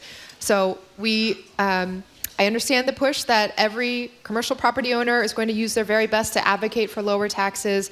Every residential property owner is bearing a burden that I wish people did not have to bear, and we have fought for you not to have to bear to this degree. But we follow the law, and this is how the process has played out for many, many decades. Yeah, Mayor, before we get to the next caller or someone here at the library who has a question for you, you mentioned Prop 2.5, which obviously was passed in 1978. The Mass Municipal Association, the Organization of Cities and Towns, just did a study, concluded that, these are my words, not theirs, that it's not working, too restrictive in these times. Should the legislature take a look at and potentially repeal Prop 2.5 and let cities and towns do what they want to do with the property tax? Yes, I mean, that is the model in most places around the country. And I will say just yes, for meaning they should repeal it. Yes, we need a new system. Okay. I would be happy if that came through a repeal pathway. I'd be happy if it came through a different pathway. Certainly we need some structure in place. However, the name says it all, right? This is Prop 2.5, not because of that's the order of the chapters that it comes in and it is, Chapter 1, Chapter 2, Chapter 2.5. No, 2.5 means 2.5%. That is the cap that is put on increases annually in the property tax levy for every municipality, that is paired with a requirement that cities, unlike other levels of government, have to have balanced budgets by law. And so we can never overspend what we don't have. Prop 2.5 itself came as a response to tax classification, which happened a couple years earlier than that in the 70s, which was the move to separate out rates for commercial versus residential properties. At first, everything was taxed in the same way. And then by law, there was an initiative led by community members and residents to say, in fact, residential properties should have a lower tax rate because you use commercial properties to make money and you use residences to go to sleep at night. It's different purposes, and let us split that up. So now commercial properties are charged differently and higher than residential properties, restricted again very tightly by state law in certain ratios and certain changes. But overall, commercial and residential together cannot increase by more than 2.5% every year. If you go back to the beginning... Except for new construction. Except for new construction. Yeah. And then there are additional revenue sources like motor vehicle excise, fractions, blah, blah, blah. Since that provision was in place, if you average it all out, just the rate of inflation on average has been 25% higher than 2.5% increase every year. So just to maintain the same level of services and not have to have cuts, municipalities are having to figure out an additional 25% from somewhere, whether it's new construction, like cities, larger cities may, or commercial centers may be able to have, or other ways like going to the ballot and asking for an override every few years. But it is putting immense pressure, and cities already have a very, very tight belt cinched around us. I am proud that the city of Boston now for the 12th year running has had a AAA bond rating. And so our bond rating agencies have been very clear that in terms of fiscal management and stewardship, we do everything that we can possibly do to keep this city on track and making the right decisions. But those are very, very tough decisions, and ones that end up putting more burden on our residents for property taxes than I believe we should be doing. And having more flexibility to do that involves some deeper state law changes. Let's go to Lou, who's at the mic at the Boston Public Library. Lou, do you want to approach if you could? Here comes Lou. And anybody else at the library has a question, if you approach Aiden, who's in the weird striped shirt, You can It's maybe beautiful, ask Ada. questions. I love it. The mayor said she loved it. Oh, my God. Let's give the number one more time. That's a Lou 877. One second, Lou. Lou Conosucker sweater. It is. Just 1 second. I just wanted 877. to- Go yeah, ahead. go ahead. 301-8970. I'm sorry. Take it away, Lou. Mayor Wu, I was at a public meeting the other night for the West Roxbury Advisory Committee, and the state was there proposing a shelter. And of course, we all want to do the best for homeless people. But this shelter is going on Redlands Road, and they're proposing 192 residents, clients, plus staff, which is somewhere between 20 and 50, depending upon their filings. This is a tiny little nursing home that has been in our neighborhood since 1961. It got in there, kind of by the chicanery of City Hall. It was a 60% residential lot, 40% commercial lot, and it never had more than 50 people staying in there, never had more than 10 nurses. And now the state, are gonna put in about 300 people onto a tiny residential street, many of whom... Lou, can you ask a question? Yeah, I will. I'm sorry. That's okay. No, you don't have to many of whom apologize. are illegal aliens that came across the border and we cannot vet. And the state has also said that you're going to allow level 1 sex offenders, many of whom are your question. My question is, what is the mayor going to do about the safety of the Holy Name students who walk back and forth to school and the public school students?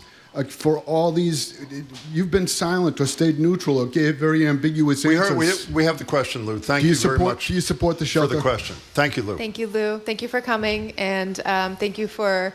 I know we've seen each other at a number of different places, and you're always a voice for your views in the community, and appreciate you taking the time to come here to express them as well. So what I'll say is that I agree with you that it is important we do everything possible to support families in need. That has always been the foundation of Boston, a coastal community that has welcomed generations of immigrants, and that is also the foundations of our shared faith, and whether at Holy Name or at Sacred Heart, welcoming the stranger and ensuring that we're doing everything that we can to provide supports.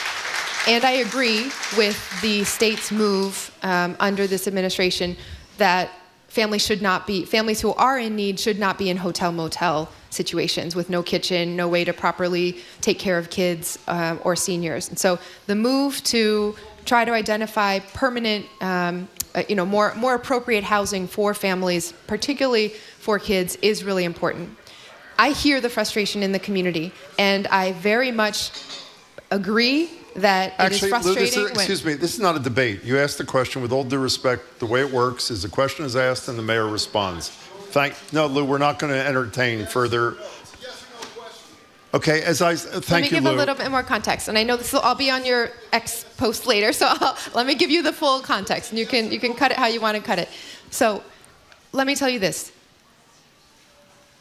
The city is not in the role to decide whether this project moves forward or not. This is a state project that they did not consult the city on and did not consult the community on. At the same time, I believe we need to do everything that we can to support... Excuse me, I'm sorry. Enough. Nobody in the years we've had politicians does this. You ask your question, you're getting an answer from the person you asked to. That's it.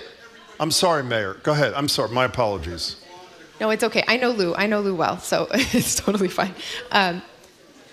Look, it seems that one way or another, this is going to happen in the community, right? The city does not have the... this is an as-of-right project that is happening, and the state has not consulted with the city before and is running their process how they have. I recognize that there are still some questions.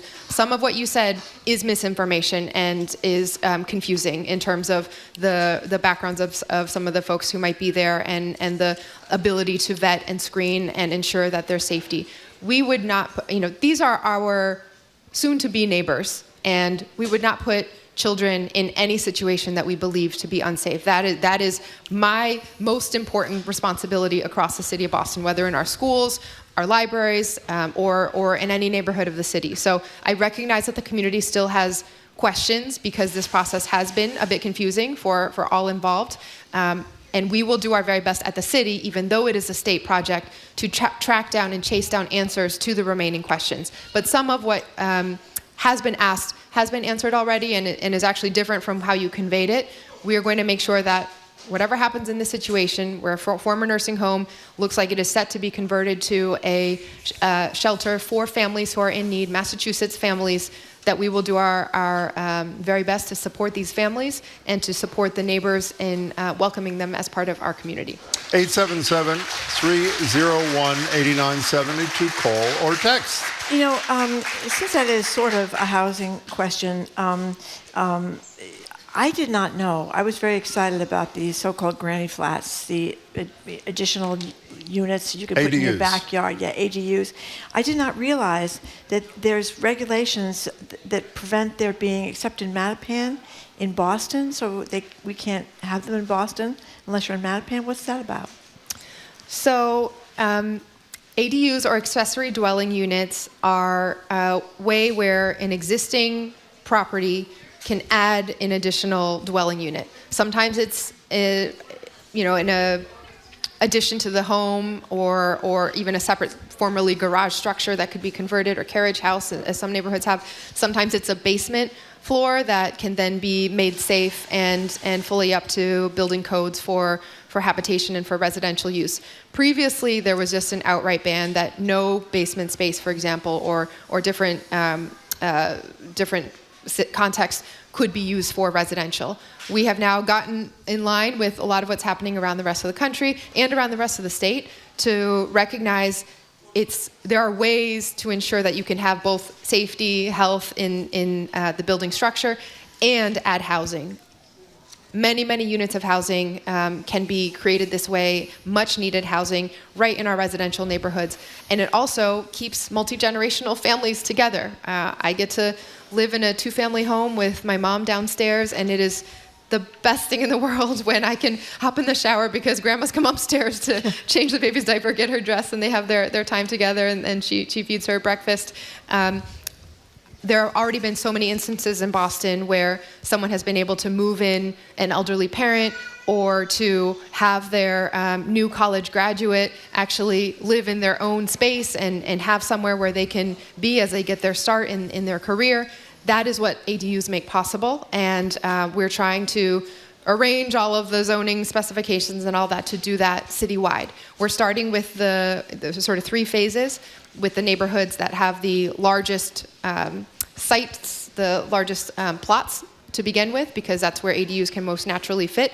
Mattapan was the very first neighborhood, and this was accomplished through their rezoning that happened a few years ago.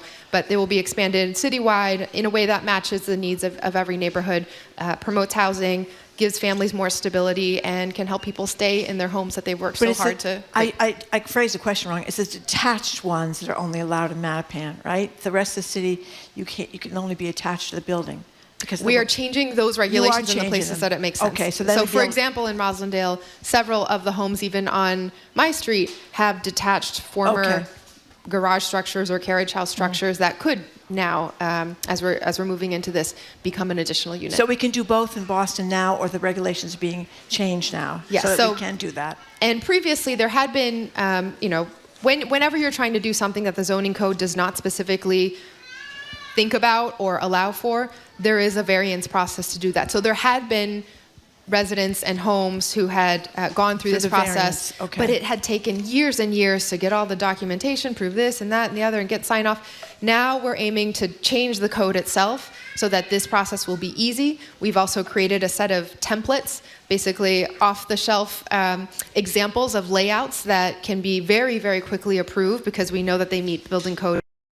We've also worked to create some funding that's available for families who want to do this, to get a loan, low or no interest loan to do that project. And then also there's a batch of contractors, folks who can do the construction very quickly, because now they've done several of the city's projects and are ready to go. So we want to make this as smooth and easy as possible. Two quick sports things before we take a break, and then we'll continue with you to the top of the hour. Last week, Trump threatened, or whenever it was, to take the World Cup away from Boston because of how unsafe Boston allegedly is, even though it's not, and even though the games aren't going to be played in Boston anyway. Having said that, what did you, since that, what's the state of things? Have you spoken, for example, to Robert Kraft, who owns the stadium where they'll be played? Have you spoken to anybody in the Trump administration? Where are things? I have not heard from or spoken with anyone in the Trump administration about FIFA and the World Cup. It seems Kraft? like a Kraft? random musing. I have been in touch with the local committee and with the organizers connected to the Revs and the FIFA effort here, who have assured me that there's, again, as I said, there are contracts in place already. Right. There's a lot of planning that's been going on for years at this point. Boston is honored to be one of the host cities, and we are going to have a great next summer between FIFA, tall ships, 250th anniversary birthday of our country, all in a community that is safe, and not just safe, but welcoming, beautiful, vibrant, and we're excited to show that to the whole world. In that spirit, by the way, one of our friends who's the former chair of the library board, Priscilla, who's here somewhere, noted that yesterday you unveiled a new exhibit at the library, Revolution, 250 Years of Art and Activism. The other sports question before you go very quickly, today's Jaylen Brown Day? Did that happen or it didn't happen? It's the 24th. What day is it today? Today, the 24th. Okay, yes. October 24th is Jaylen Brown Day in the city of Boston. We're grateful for all that Jaylen does on and off the court. He's one of the most present community members coming to our schools, showing up randomly without any planning or announcement to support local basketball games that are happening in city parks, and he's incredibly engaged in entrepreneurship and closing different gaps around the city. So very grateful. We got to keep our green on in this season and make sure that we're supporting. And just to touch back on the exhibit too, please go check out this incredible exhibition. It is the first that the Boston Public Library has put on in 9 years. I'm David looking Leonard, for our friend, the president of the Boston Public Library, David Leonard, is here. Thank you for your leadership. And it shows what 250 years of revolution and innovation and standing up for the public good has looked like in Boston through the exact same materials, the treasures and works of art and culture that the special collections of the Boston Public Library has stewarded for these 2.5 centuries. So go check it out, and it's a part of the lead up into next year when we can really celebrate where we've been, but also where we're going and how much Boston truly reflects and continues to move forward with the founding ideals of this country. We know what America means because we know what Boston has been capable of. We're going to take a quick break. We're going to be back for more of the October edition of Ask the Mayor with Boston Mayor Michelle Wu. You're listening to BPR and 89.7 GBH live from the Boston Public Library. 877-301-8970 is the number.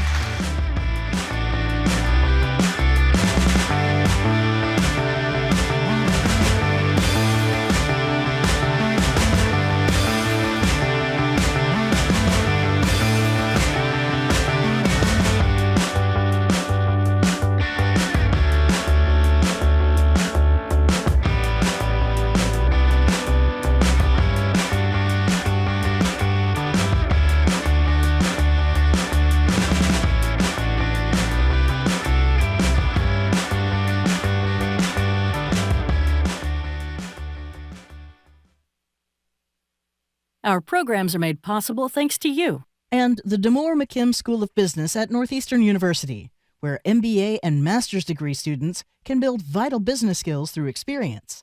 Learn more at northeastern.edu/business.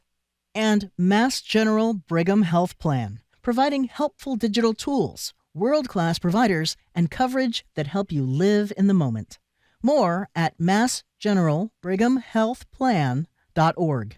And Global View Communications, providing customized inclusion business strategy, market research, and recruiting solutions for over 25 years.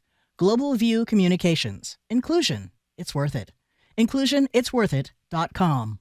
And Paquin Entertainment Group, presenting Moonwalkers, a 360-degree immersive experience narrated by Tom Hanks, featuring NASA footage, astronaut interviews, and more. Now open. Tickets at moonwalkersboston.com.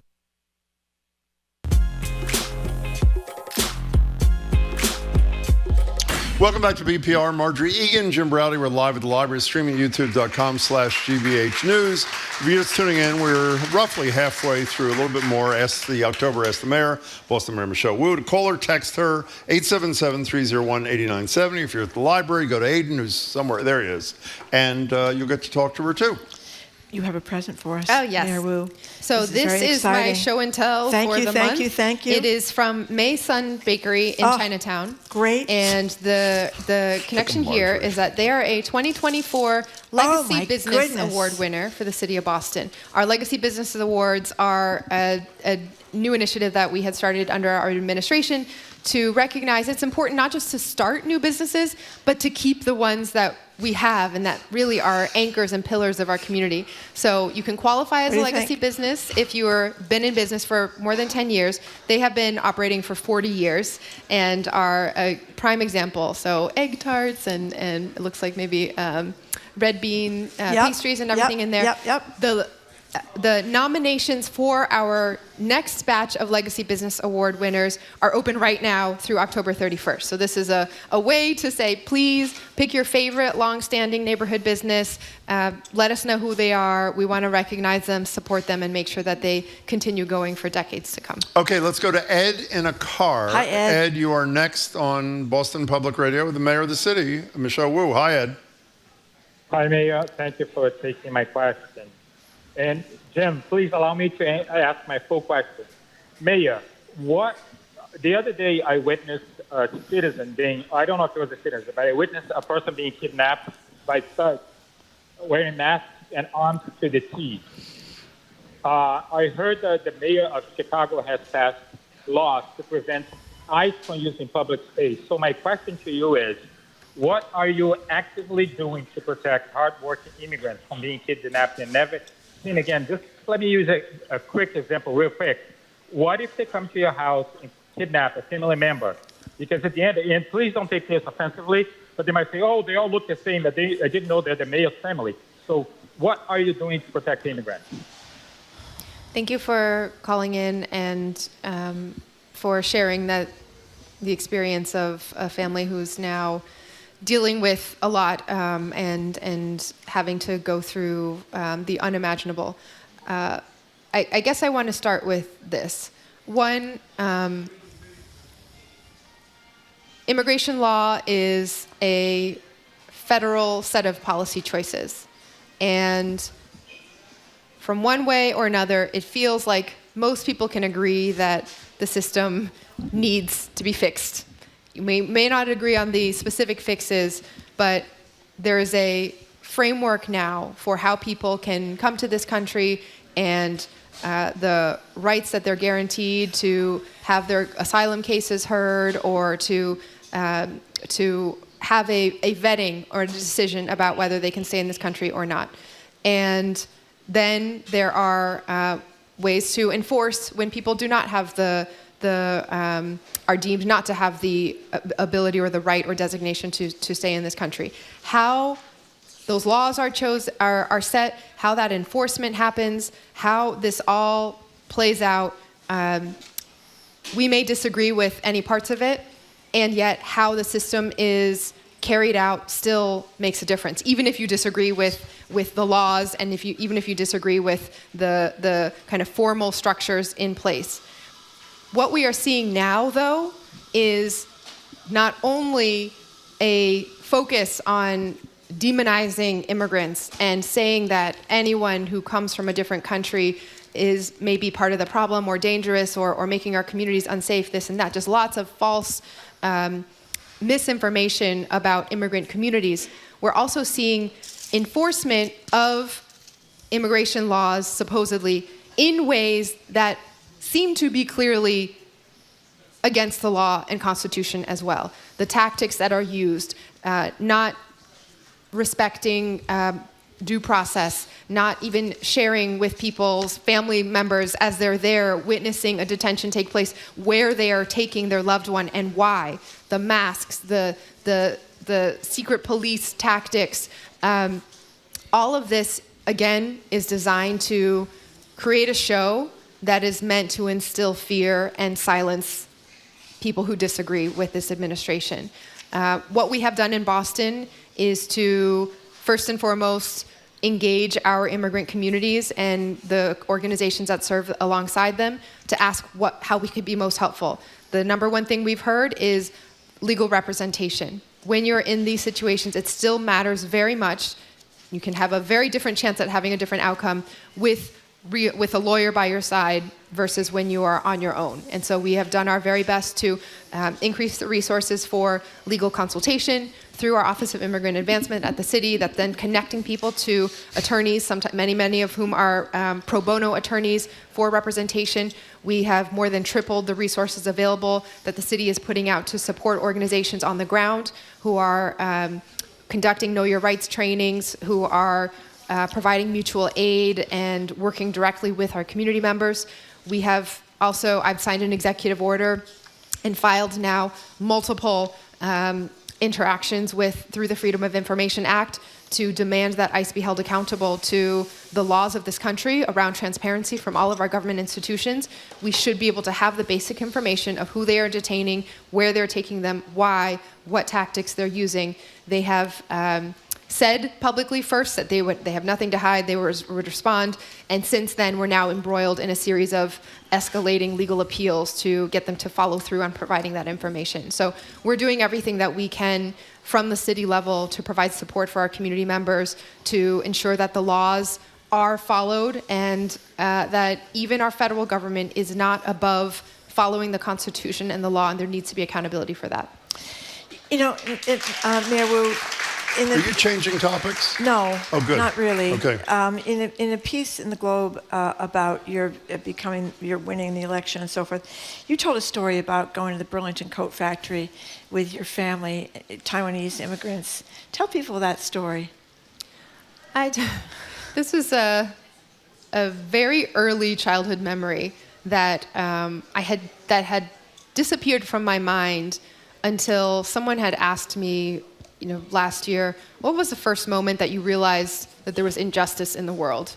And I was really, really trying to think back, and then all of a sudden it popped in my head that at one point, we had been at a Burlington coat factory, shopping for a coat for my grandfather. And as a young child, when you're in just an open space, free to run, especially with racks and racks of coats as far as the eye can see, it's a ton of fun. And so that was a day of so much excitement for me. But then as we were leaving, there was, my family was accused of, when the alarms went off, of trying to steal things. And when the other adults in my family were not as fluent in English as the child was. You were 5 or 6. I was set up, I can't remember my exact age. Okay. It was very, very small. And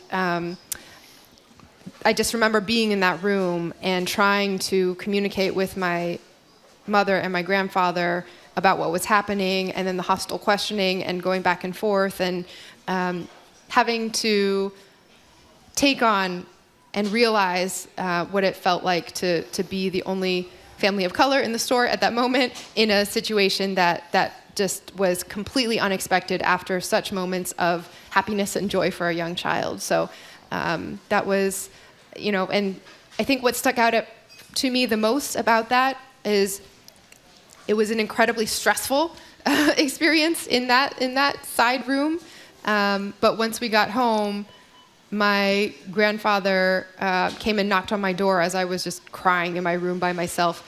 And when I opened the door, he was indoors, zipped all the way up in a gigantic puffy coat, saying, we're going to have a lot of fun on this trip. And that in some ways has always been my immigrant family's attitude of, find a way to put a smile on your face and just keep going. I think, in fact, that is why my family has been so surprised over the years that I ended up in politics, because I was not raised to fight or or speak out, and you're just kind of supposed to put your head down. Whatever you experience, and you deal with it privately, and you just find a way to keep going. But ultimately, if we're each putting our heads down to just try to keep going, that's making everyone less safe, and that's making life harder for all of our community members and all of our families. So as we saw with No Kings over the weekend, when we stand together, there is power in that, and that power lasts, and it helps all of us do our very best in the spaces where we can make a difference. You mentioned masks, Mayor, and when you were talking before Marjorie asked the question, there's legislation at the State House that I think parrots what happened in California, the Gavin Newsom sign, that would outlaw masks for all level of law enforcement. Do you support that? Yes, I would support that. One more political question. Seth Moulton was with us, I think, on Monday, challenging Ed Markey. Do you plan to endorse in that race? I am focused right now entirely on the city races. We are just over a week to go, and November 4th, we want to make sure that there's as high turnout as possible. So that's going to be my focus until then, and then I'll turn to what may come next. And are you pledging, by the way, you've sort of won this election. I know you're campaigning. And are you pledging to serve out your full 4 years? Yes. You are? Okay. Okay. Do you want to take a call here, Jim? Whatever you want. Okay. Well, before you take a call, I have another quick question. The more I read about these city-owned grocery stores, this is the Mandami in New York City, where they're not free grocery stores. They're places that are going to be a lot cheaper because they're city-owned, so that people don't have to pay high rents and all that kind of stuff. I mean, it doesn't seem like a crazy idea. What do you think? Well, we in fact have been trying to do the same thing in Boston through our community partners. Food insecurity is an issue that affects every neighborhood, and it's now, I mean, I've been now at several events recently with volunteers from different food pantries or other organizations that focus on this issue, and at each one I have heard from those who have been at this for a long time that now it is very standard for people to be coming in needing help who are working, who have two incomes in a household, and it is still not cutting it. As housing costs go up, as childcare costs go up, as wages don't keep up with inflation, and tariff policy makes everything more expensive at the grocery store, it all compounds and compounds. And so food security is a place that we all need to focus. It affects every single person. What we've done in Boston is to work and provide city resources through our Office of Food Justice to organizations like the Dorchester Food Co-op or Hebron Kitchen or Nubian Markets, where they are in effect running community-based, community-driven, in one case even a co-op, community-owned and worker-owned organizations that are focused on filling the right gaps, having food available at affordable levels that's fresh, healthy, nutritious, and culturally appropriate for our communities. And lowering the prices, obviously. That's right. Okay. Is Jim here also at the, Jim, quickly come to the microphone. Somebody else at the BPL. We'll get back to the calls in a second. You're on with the mayor. Hi. Hi. Notwithstanding the gentleman that asked you a question earlier, have you assembled a team of rivals? And if so, would you tell us about them and what their position is and how it differs from yours? Thank you. I am a huge Doris Kearns Goodwin fan, and have really enjoyed the lessons that can be drawn from her incredible distillation of the history and hope of what we can learn from our past. You know, I am someone who believes first and foremost that when you make decisions, the most important considerations are what this actually means for the people who will be impacted. And so I would say yes, in terms of different points around the political or sort of differences around views on different issues that are city issues.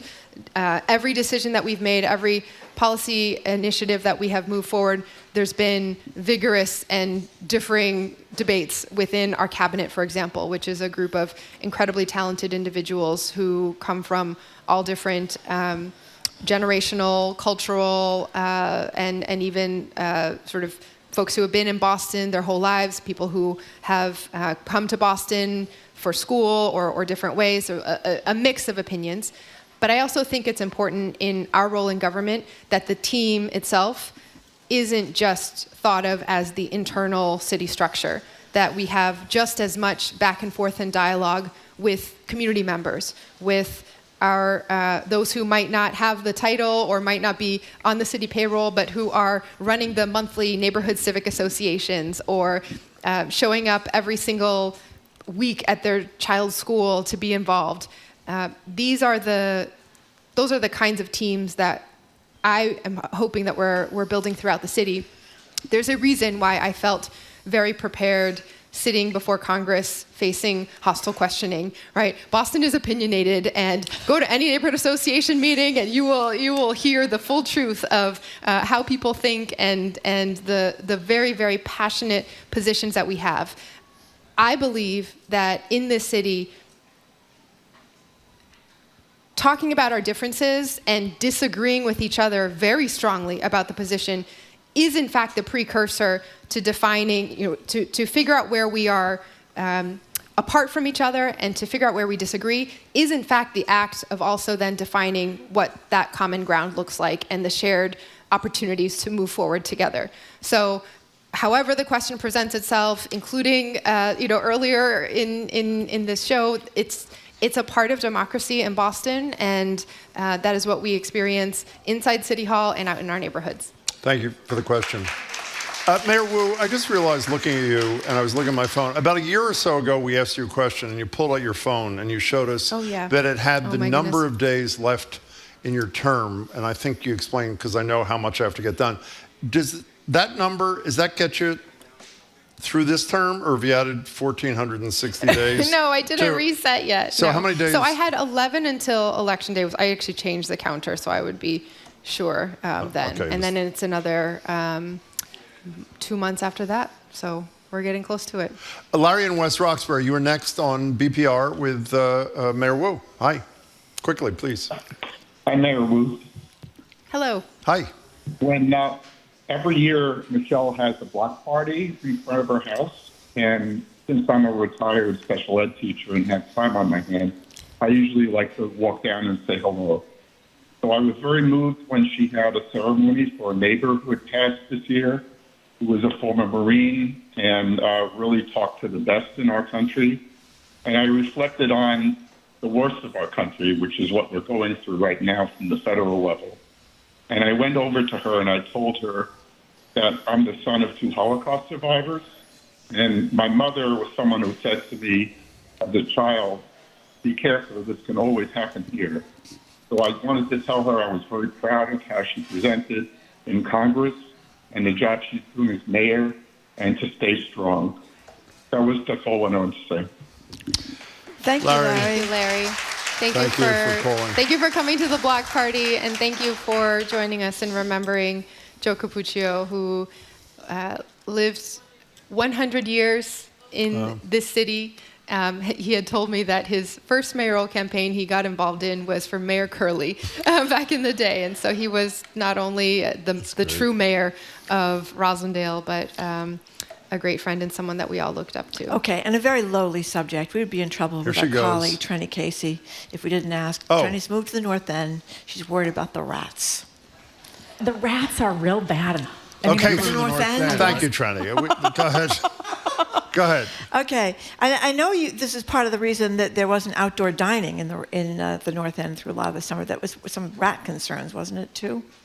There were a lot of, it was mostly the configuration of the streets and the sidewalks and what that meant in a very uniquely dense area of the city. But we know that rats are on the rise in cities around the country. I think especially accelerated through the pandemic as more people are now working from different locations than just a city center, and therefore eating food at all times of day in a much larger area.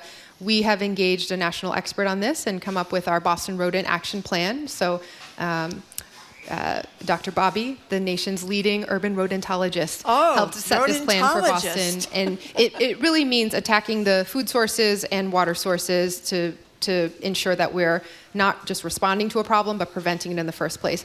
So that has meant recently we've even installed sensors in different locations to track activity. We have a greater effort to ensure that the large-scale dumpsters, for example, serving our public housing communities or large developments, are now enclosed, to treat sewers differently than we treat parks or alleys or residential communities. There are different strategies needed in different places, and we have a all-of-government approach now, really getting it out of just one place within inspectional services, but having a true citywide coordinated task force to work on that. Okay, we'll pass it along to Trinity. On that note, now the back of your phone says "woo" on it. Is that because you're afraid you'll forget who you are for a second, or what? I may Why do lose you need it. that I there? may lose it. So I don't know. I just got this on a website somewhere, but it has a little bit of the city skyline, and then yes, in case I forget it somewhere. That's right. Mayor Wu, it's good to see you. Thank you very We'll much. talk to you for in coming. November. And thank you very Michelle much for Wu. the wonderful goodies. We really appreciate it. Mayor Wu is kind enough to join us once a month. You'll see her again in November. We'll keep you posted on when she's coming.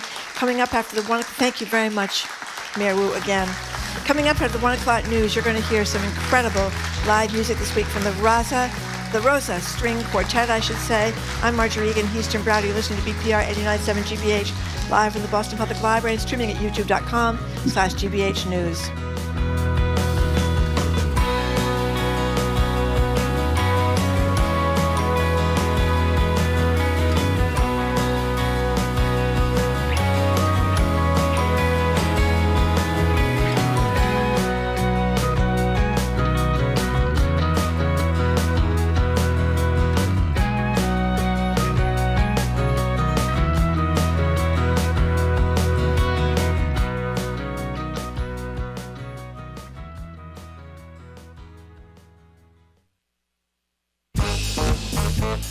This week on Under the Radar with Callie Crossley, the story of Rosa Parks, the mother of the civil rights movement, long misrepresented and sanitized, now also under threat of erasure, correcting the record on the 20th anniversary of Rosa Parks' death. That's Under the Radar with me, Callie Crossley, Sunday night at 6 here on 89.7 GBH and the GBH app. Support for our programs comes from you. Our recent membership drive was a success. Your support is so appreciated. Today's news is on the air because you helped us get it there, and we know we all need to stay informed more than ever. So thank you from all of us at GBH.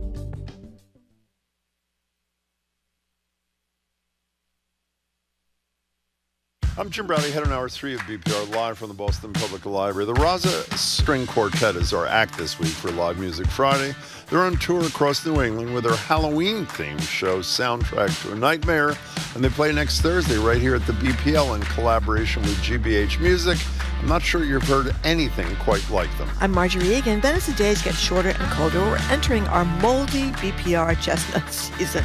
We'll open the phone and text lines about all those strange phrases in English that people get wrong, like, for example, buck naked or butt naked.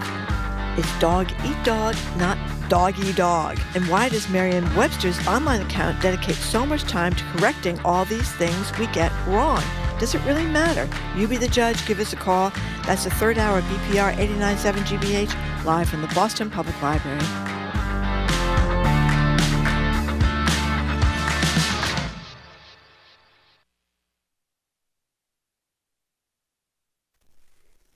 Live from NPR News, I'm Lakshmi Singh. Federal workers across the United States are missing their first full paychecks today. President Trump and allies say it's the Democrats' fault for blocking a GOP-backed short-term measure to reopen the government. Democrats are holding out for extension of health care subsidies and other protections. House Minority Leader Hakeem Jeffries raised concerns about President Trump's priorities. Donald Trump is demolishing parts of the White House in real time. Why? So he can construct some gaudy ballroom where he can be celebrated as if he was a king. All of this has been happening during the 24 days of the Trump Republican shutdown. The shutdown, again, is in its 24th day. The Labor Department says consumer prices in the U.S. rose less than expected in September, making it more likely the Federal Reserve will decide to cut interest rates again next week. Here's NPR's Maria Aspen. Annual inflation rose 3% in September from a year earlier, slightly below expectations. Consumer prices are still rising faster than the Federal Reserve has targeted, but economists largely expect the Fed to cut interest rates again next week. The federal government published the September inflation report 9 days late, but called workers back specifically to work on this crucial update. It uses this data to finish calculating its annual cost of living adjustment for the 75 million people receiving Social Security benefits. Now the Social Security Administration says retirees will receive an increase of 2.8% next year. That works out to an extra $56 per month, starting in January. Maria Aspen, NPR News, New York. Secretary of State Marco Rubio has wrapped up his trip to Israel. He's visited the U.S.-Israel Civil Military Coordination Center in southern Israel.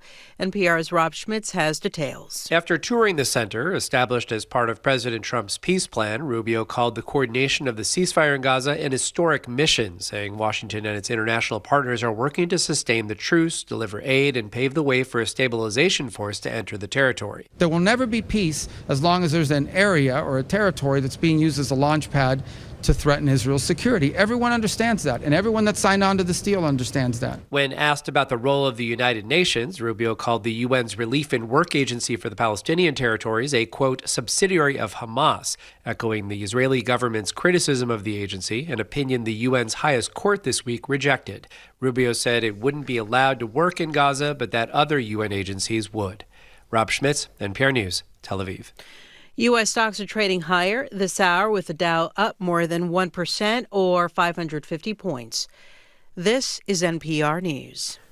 Good afternoon. With the latest from the GBH Newsroom, I'm Henry Santoro. Harvard University police have lifted that shelter in place that we mentioned last hour. This after an unidentified male shot at another person on Sherman Street near the Radcliffe Quad. In a statement on X posted just before noon, the Cambridge Police Department wrote that there's no ongoing public safety risk at this time. And at that time, the Harvard University Police Department lifted the shelter in place. Harvard shuttles have resumed service shortly before noon. And if you find yourself in Provincetown tomorrow, make your way to 225 Commercial Street for the first ever P-Town Harbor Fest. The Cape Cod Times reports the one-day celebration will be filled with oysters, 6 free per person, clams, fish, education, games, and a lot of merch. There'll even be an oyster shrine, a place for people to write a message or a note on an oyster and hang it up for others to see. The event is funded in part by the Provincetown Economic Development Committee and Cape Tip Seafoods and is happening from 11 a.m. to 3 p.m. And today, October 24, 2025, not only Jaylen Brown's 29th birthday, but thanks to Boston Mayor Michelle Wu, it's also Jaylen Brown Day in Boston. As a way of celebrating the four-time All-Star is asking for everyone to spend the day giving back to the community in their own way, as he does, and to look a kid in the eye and tell them you believe in them, also as he does. Jaylen will spend his 29th birthday in New York trying to help his team get some revenge against the New York Knicks tonight. This is GBH News. Support for NPR comes from NPR stations. Other contributors include Made in Cookware. Made in Cookware is crafted by chefs for use in restaurants and home kitchens around the world. Their cookware can be found at madeincookware.com. This is NPR. You're listening to 89.7 WGBH HD1 Boston. Online at gbhnews.org. GBH News. What matters to you?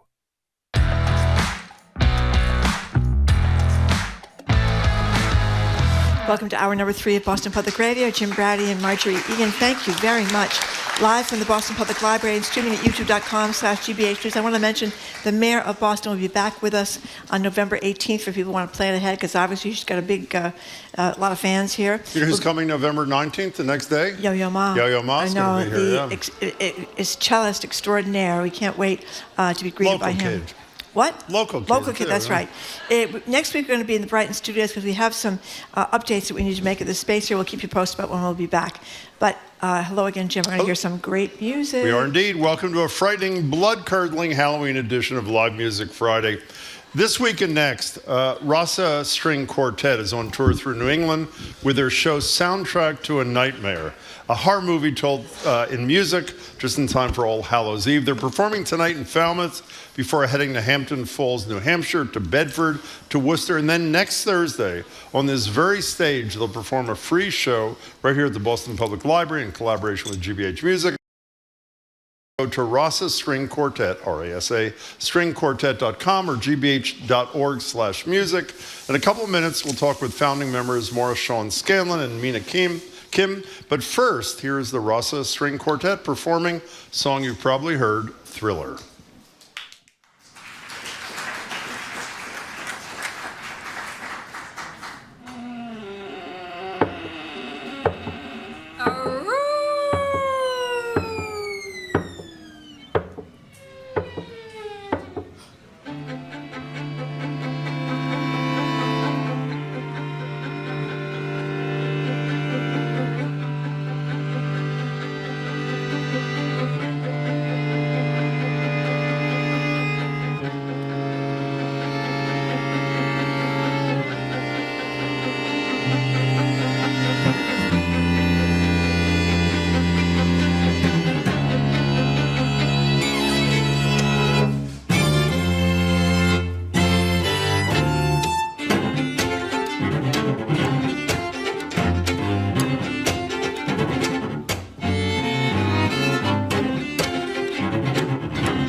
sensational. Wow. I don't think I've ever heard violins by Michael Jackson Nor before. have That was I. absolutely fantastic.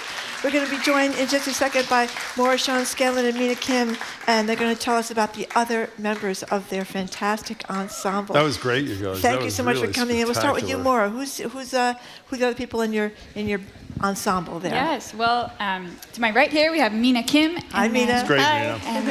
And thank you. And then we have Kiyoshi Hayashi, who was just playing violin, and Emma Powell, who was just playing viola. So I got to tell you, somebody arranged this, because this is unbelievable the way you put this together. Who does this? Who did this? You do it together? Well, it's actually an amazing arrangement made by Tracy Silverman. Okay. Yes, and but part of our quartet, it's actually kind of unusual for us to be playing other people's arrangements.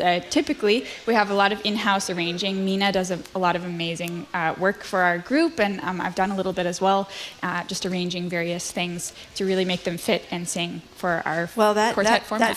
That definitely fit. Mina, there's got to be a method to the madness. It's not just that the sound was spectacular. I assume that's to suck in people who might not otherwise think a string quartet is for them. Is that a fair assumption? Yeah, totally. I mean, just trying to emulate that pop sound, and it's just something that we didn't get to practice a lot when we went to conservatory, and it's just a lot of fun, like being able to just experiment in the rehearsal together and just trying to group together, and it's been a lot of fun. Yeah. Is it an entry point for people? We talk a lot about classical music here, and we have a lot of people here. Andres Nelsons is with us fairly regularly from the BSO, and other people, and there's a huge desire to try to make the audience younger, expand it. That is part of the deal here, yes? Definitely. I'd say our goal as a quartet is to kind of make going to a classical string quartet seem less intimidating for the average audience member. And we do that by a variety of methods, but one thing that we love to do is incorporate folk music or pop music or things that maybe are more familiar to people. We love programming more short form works. So instead of sitting down to hear a whole symphony at once, we're hearing in the span of an hour many different, more smaller pieces. And our hope is with that we can tell more of a story arc within an hour-long performance. So tell us about this tour through New England, Soundtrack to a Nightmare, just in time for Halloween, of course. Horror movie told through music. What is this? Yeah, I mean, it's a really fun program that we came up with to really create the audience an experience of Halloween. So we divide this program into 4 different acts, and we introduce the protagonist by playing Psycho Sweet Prelude, and then also it kind of launches into this romance, as you know, all horror movies needs romance, and then we bring the death act with the Death and the Maiden, and then it goes into this afterlife where it becomes a dance party, and the whole program ends with Thriller. And Psycho is the movie. Yeah. The movie Psycho. And Death of a Maiden. I read this really sad story about Franz Schumann. It was Schubert who wrote this. What happened to poor Franz Schubert? It says in here that he was Death of a Maiden. It was really about his death. Yeah, so he always struggled with his health his whole life as a person, and he is very well known for writing a lot of German art songs. And one of the art songs is titled "Death and the Maiden," and the content is about this young maiden pleading death to not take her away. And he kind of based this quartet based on that song because this was written 4 years before his death, and that was the subject that he was always struggling with. Yeah. How'd this thing come? You're one of the founding members of this deal, or maybe you are the founding member, or whatever it is. How'd the 4 of you happen? Yeah, well, Kiyoshi and I sort of reconnected. Mina, myself, and Kiyoshi went to the New England Conservatory, so we all sort of were aware of each other. And Emma was a friend of both Mina and Kiyoshi prior to joining our group. And anyways, Kiyoshi and I sort of reconnected after finishing school.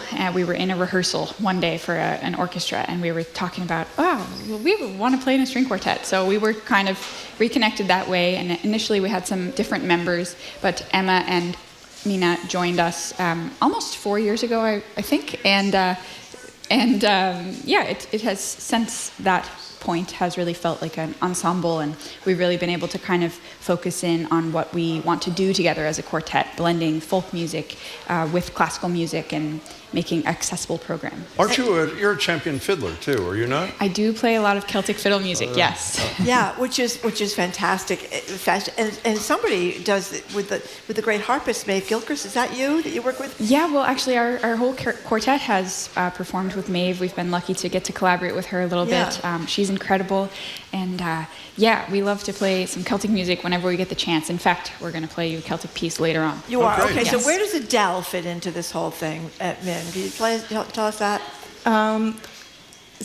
Sorry, can you Adele. Adele. Yeah. Oh, okay. Where does Adele fit in? We're singing about her breakups, you know. That's right. Sometimes they're happy, but sometimes they're not so happy. Yeah, so we're performing Adele's Skyfall, and that fits into preparing for death. And the whole Skyfall's content is about James Bond dying at the beginning of the movie, and then he comes back after his retirement. Oh. So we thought it would be a great backdrop to Death and the Maiden. And the thing, people come up to you, I know you talk to the audience. I mean, do people, they must recognize, I mean, obviously everybody would recognize Thriller, but do they recognize these other songs and say, wow, Skyfall, wow, Adele? I mean, it must be surprising. Yeah, sometimes people are very familiar with the music, and it's actually really interesting to us because sometimes somebody will come to a program specifically because they know about Schubert or something, and they want to hear that classical music, and they might not be as familiar with some of the pop stuff. But sometimes it's the reverse too, where people will come because they see Adele or something that they are familiar with from maybe a more pop context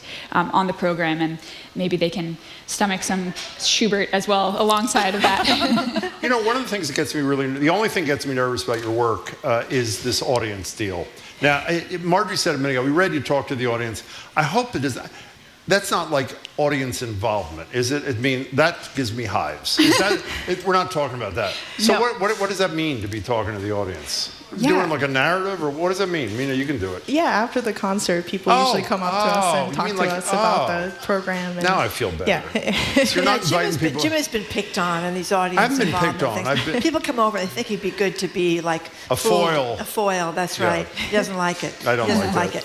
It is interesting. You're talking about getting people that might be intimidated by classical music. And why do you think that is? We just don't hear it when we're kids, and so we don't grow up with it. Why is that? I think that's a big part of it, and I also think that sort of the culture of going to a classical music concert can be very just intimidating a process, like not being sure if you're understanding the music. It's the same thing as like maybe going to for me personally, it's the same thing as going to like an art exhibit. If I'm not sure I know about the artist, or I don't know if I'm understanding what's happening. And I think part of our programming is trying to kind of just say like you can just experience it as a playlist of music, and you don't have to like go deep in it. But we try to hold the audience's hand as we go through. We love to like talk in between pieces, more like a format you would hear at a folk music concert or something, where we try to tell a story as well as play the music and tell that story. But can I say? I'm sorry, you go ahead. I was just going to say I like that idea. I've said this a million times, but why not say it one more time? The BSO does these little kids concerts, or kids that have issues where they're maybe on the autism spectrum and they don't want certain sounds and stuff, and you can go and you can play all the little teeny tiny violins and the little teeny tiny drums. But I was stunned when I went how little kids were totally wrapped. They're 3 years old and 4 years old and 5 years old. And the conductor would explain the music, like they'd play Peer Gynt Suite, and they'd explain the story. But little kids, given the chance, can really relate to this, I think. Yeah, it's really incredible. We've done some workshops for younger kids too, and it's amazing how much they understand right away what the music is about, and they have such amazing words to describe the feelings that they get. Yeah, they can feel the sadness, or they can feel the joy, or Totally. they can feel the trepidation, or the scariness, like with your Halloween thing, that you can feel the tension there, which is great. That's a perfect segment. By the way, we're talking to Maura, Sean Scanlon, and Mina Kim, who are two of the four members of the fabulous Rasa String Quartet, RASA, stringquartet.com. And they're playing here next Thursday. We'll tell you all about that again in a second. You mentioned Celtic music, which provides an opportunity, which we never miss, to praise our late, great colleague, Brian O'Donovan, whose famous line was, "Live music is where it's at." In my experience with classical music, I've said this about the BSO, I'll say it about string quartets, and I think it explains what you talked about with your granddaughter and other kids. When you hear it, when you're intimidated by it, I don't think the intimidation goes away. When you see it and you get to watch, it was thrilling to watch the four of you play and move as you were playing kind of thing. And I think whether it's the symphony orchestra or the Rasa string quartet, when someone actually gets to see you live and watches the body movements with the playing, it really draws them in. Do you buy that notion or no? Yeah, totally. I think just being there, experiencing it together, it's such a human experience, and I think that adds a lot to, liking the genre of music. And sometimes audience members come back and they remember some things that went wrong. For example, I had a pedal failure and my page was turning. I had to stop the concert. And some of the New Hampshire audience members come back, still talks about that experience, and kind of brings us together because we have a shared experience. I have a pedal failure every show meeting. Let me just say, so where does the GBH connection come from? The thing you're doing here next year, and you're doing a bunch of library, CRB I think, things. too. Yeah. What's the GBH connection? So actually, it really ties all the way back to Brian O'Donovan. Oh, really? He was our first contact, my first contact at WGBH, and I didn't know that. More in the Celtic music world side of things. But Brian definitely gave us, as a quartet, several opportunities at our outset, and through that, we connected with Sam and some other folks at GBH. But I think that ultimately, our two kind of missions, what we're trying to do as a quartet is making all sorts of music, including classical music, very accessible, really resonates with what GBH is also trying to do with classical music, and bringing younger audiences into classical music, or just people, new people to classical music, and kind of finding engaging ways to program. So GBH and us have partnered, and we are going to present 4 concerts over the course of this year, and maybe even some into next year as well. And they all kind of have fun titles. Mina can maybe jump in. There's one in December titled Let It Snow, and that's going to be a lot of holiday cheerful music. And then followed by, in February, we're going to be playing 80s mixtape, but kind of twist on it is that what if it's 1680s, 1780s, 1880s, and 1980s? Oh, I love it. Yeah. So before you tell us what you're going to play, you have an album coming out in February, from what I understand. Is that correct? We were recording it at GBH, in February. In the studio? Fraser. Oh my God. Oh my yes, we feel so lucky. We're so excited. And are you guys going to be on CRB Sunday night? Yeah. Is that, what's happening with that? Yeah, so I believe that is a program that includes some of our performances from a collaboration that we did a couple years ago with the Boston Baroque Extat. Oh, great. Sunday. So what are you going to play for us now? We are going to play a tune of mine called Time Check that was arranged for our quartet by a good friend of ours from this quartet called The Fretless, and his name is Ben Plotnick. So here's Time Check. Great. Can you gently put your headphones down, and we'll tell people again where to go as Maura and Mina rejoin their colleagues. Yeah, we're listening to the Rasa String Quartet, and they're performing tonight in Falmouth before heading to Hampton Falls, New Hampshire, to Bedford, to Worcester, and then next Thursday on this very stage. We'll tell you more about this again before they go. Here they are playing Time Check.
was the Rasa Quartet.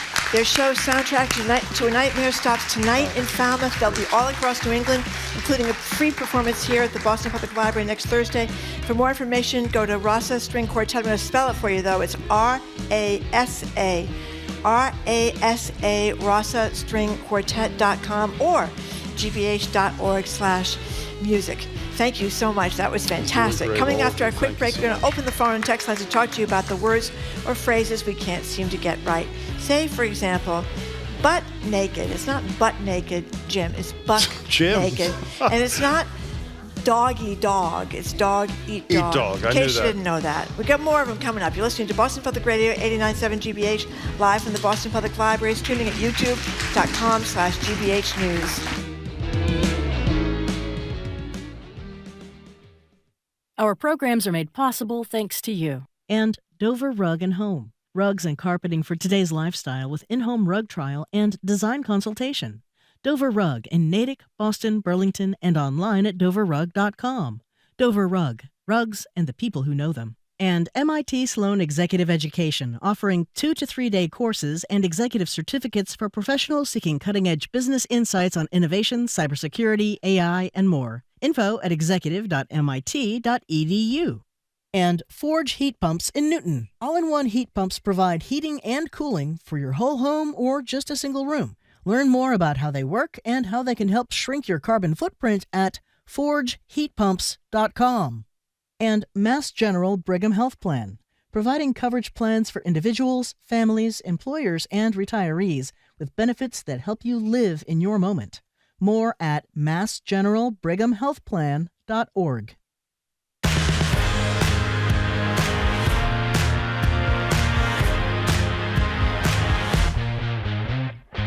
Welcome back to BPR. Marjorie Egan, Jim Browdy, live at the library, streaming at youtube.com/GBH News. We're broadcasting from our Brighton studios all next week. We'll be back at the library studio soon as we make some updates to the space. We will, of course, keep you posted. Okay, we're inspired this Friday by the social media team at Merriam-Webster, which posted a cheeky tweet this week calling out the misquoters among us. Not to be that dictionary, they wrote, followed by a list of common phrases, idioms that people get wrong. For instance, as Marjorie said a minute ago, it's dog eat dog world, not doggy dog world. So many people say. Though I kind of like doggy dog world. Well, but it's wrong. So hunger pangs, not hunger pains. It's one and the same, not one in the same. And the one that drives me nuts. It's for all intents and purposes, not for all intensive purposes. And by the way, it's nip in the bud, not nip in the butt, Marjorie. In any case, the number is 877-301-8970. We've got a million of them. What's a phrase that drives you out of your mind when somebody gets it wrong? 877-301-8970. What are you laughing about? This one, Laura Grasset says, I once had a friend who would say he blew a casket. That's a good one. I wouldn't correct her because I thought it was hysterical. What an image. That's a great one. Yeah. Chris Do from people Haverhill know what it's supposed to be, do you think? blew a gasket. Okay, let's just for I the think few. that's some kind of weapon thing. No, isn't I it? think it's Gasket? probably something in a What's gasket? car. Oh, a blew gasket? I don't know. What's a gasket? Do you have any idea, Jamie? I have no We're idea. as clueless as the person that said I blew a casket. Okay. Okay, thank you. It's something to do with the car? Yeah. Okay, blew a gasket. Go ahead. Chris from Haverhill, a retired English teacher, says these terms are called eggcorns, and they got the term years ago from someone hearing acorns. The ground was full of eggcorns. Oh, so many of my students used to put that in their essays. They would say, like, nip it in the butt rather than nip it in the bud. How's about that, Jim? He thinks it's because of a lack of reading. Well, can I do a few more, by the way, just to get this going so it's out of my system? When people say, and someone I am very close to says this occasionally, I will not name names. Okay, I know who it is already. Etc. It is not etc.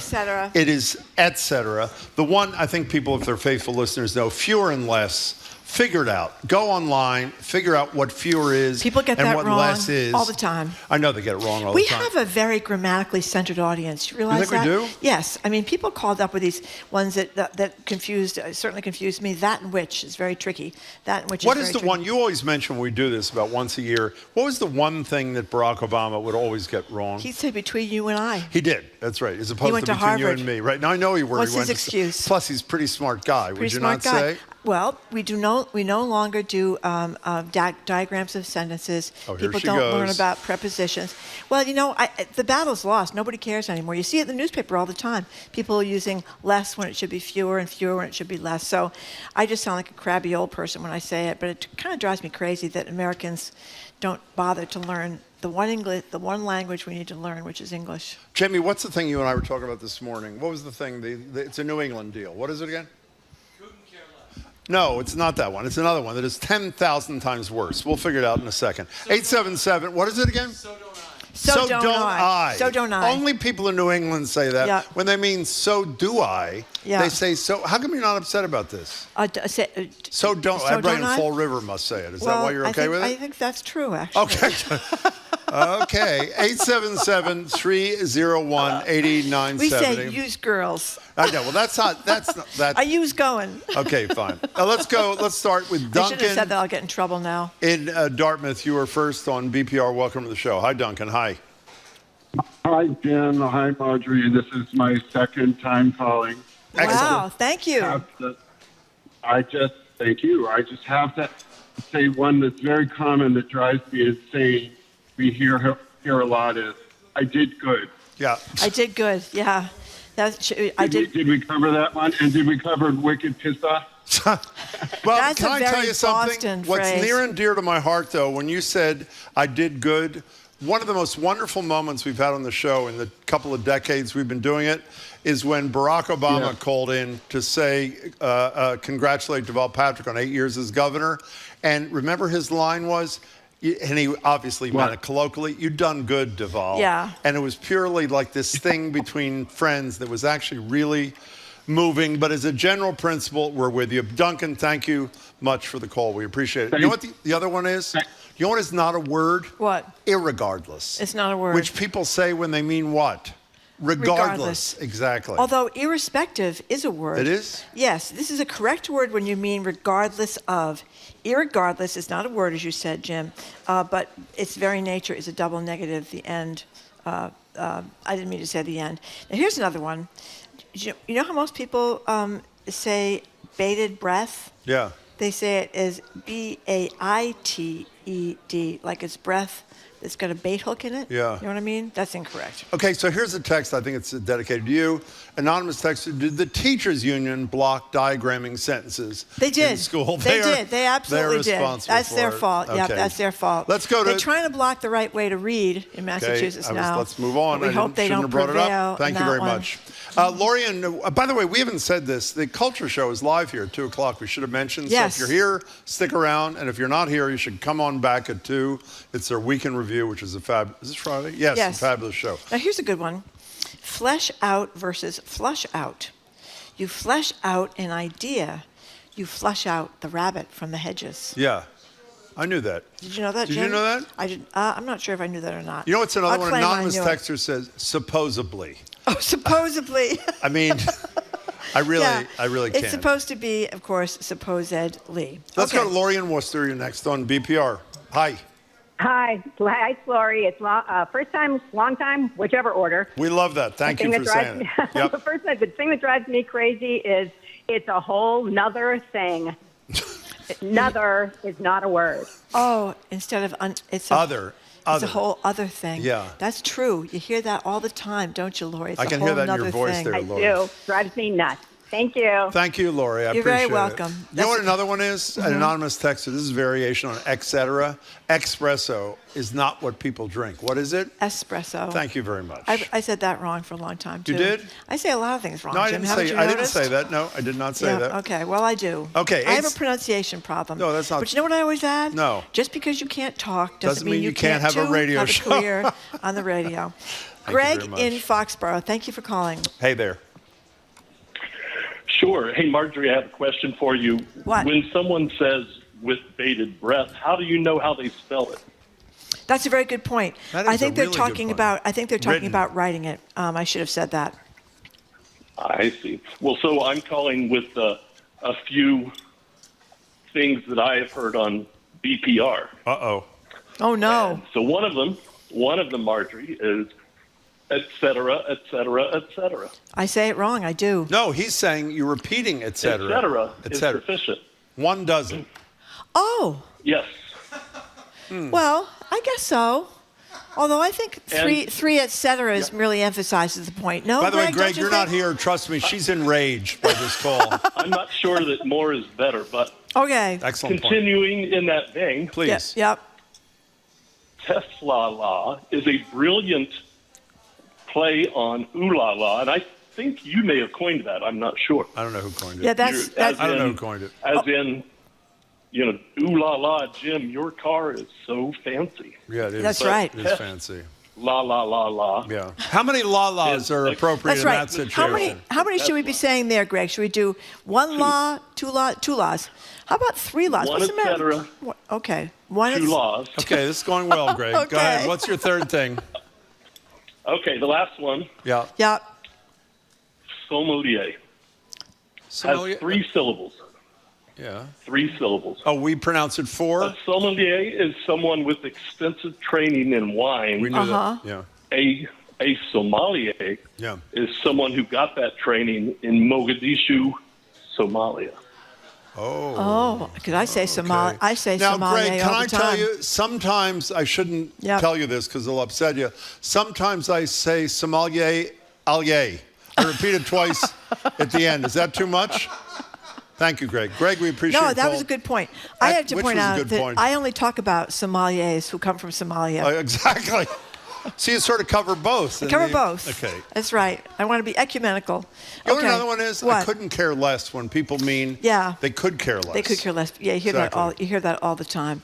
You hear that all the time. By the way, we have Julian Miguel, who's going to pronounce sommelier as it should be pronounced. Here it is. Sommelier. Pardon me? Sommelier. No, that's wrong. Thank you. Sommelier. He would be wrong. He's got 3 syllables. He does. Who's wrong, Julian or Greg? Well, that's a good question. I You would don't say, Mark in Auburn, Mark hung up. I'm sorry if I offended you. 877-301-8097. Let's go to Pennsylvania. Chad. Chad. Hello. I just spit out a sesame seed from their red paste bun there. Hi, Chad. What's up? Hi, Jim. So I love this conversation. I grew up, my father was an English major, so we were constantly getting corrected on our grammar. Great. But when I moved to Pennsylvania, and I know that you are a native of Philadelphia, so you may be familiar with this one. What is it?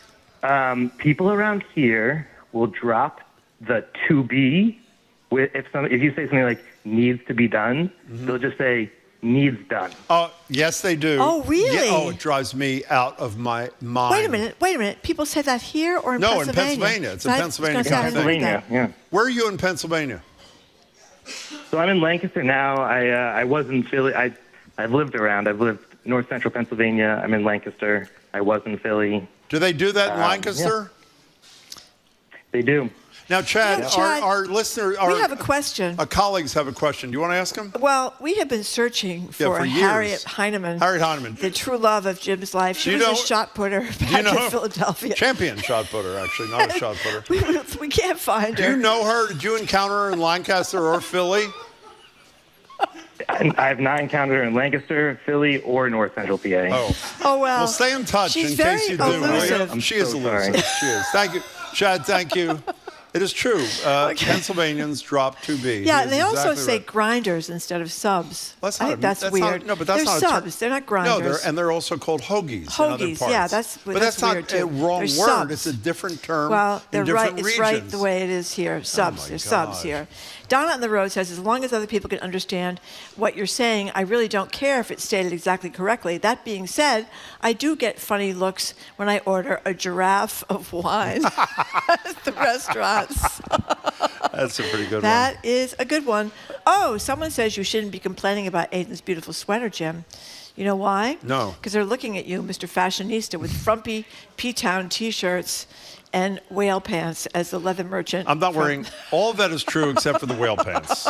Marjorie wrote about whale pants. I never owned them, never will. Tim in Natick, what's your deal? Hi, Tim. My deal is I really can't stand when people say, instead of I'm looking for something, they say, let's see if I can't find that thing I'm looking for. That's actually that's a really good one. If I can't find, why do we say that? That's a great point. My girlfriend says it all the time.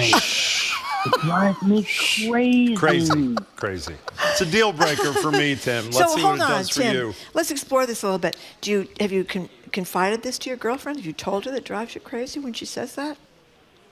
I have to wait every 63 times.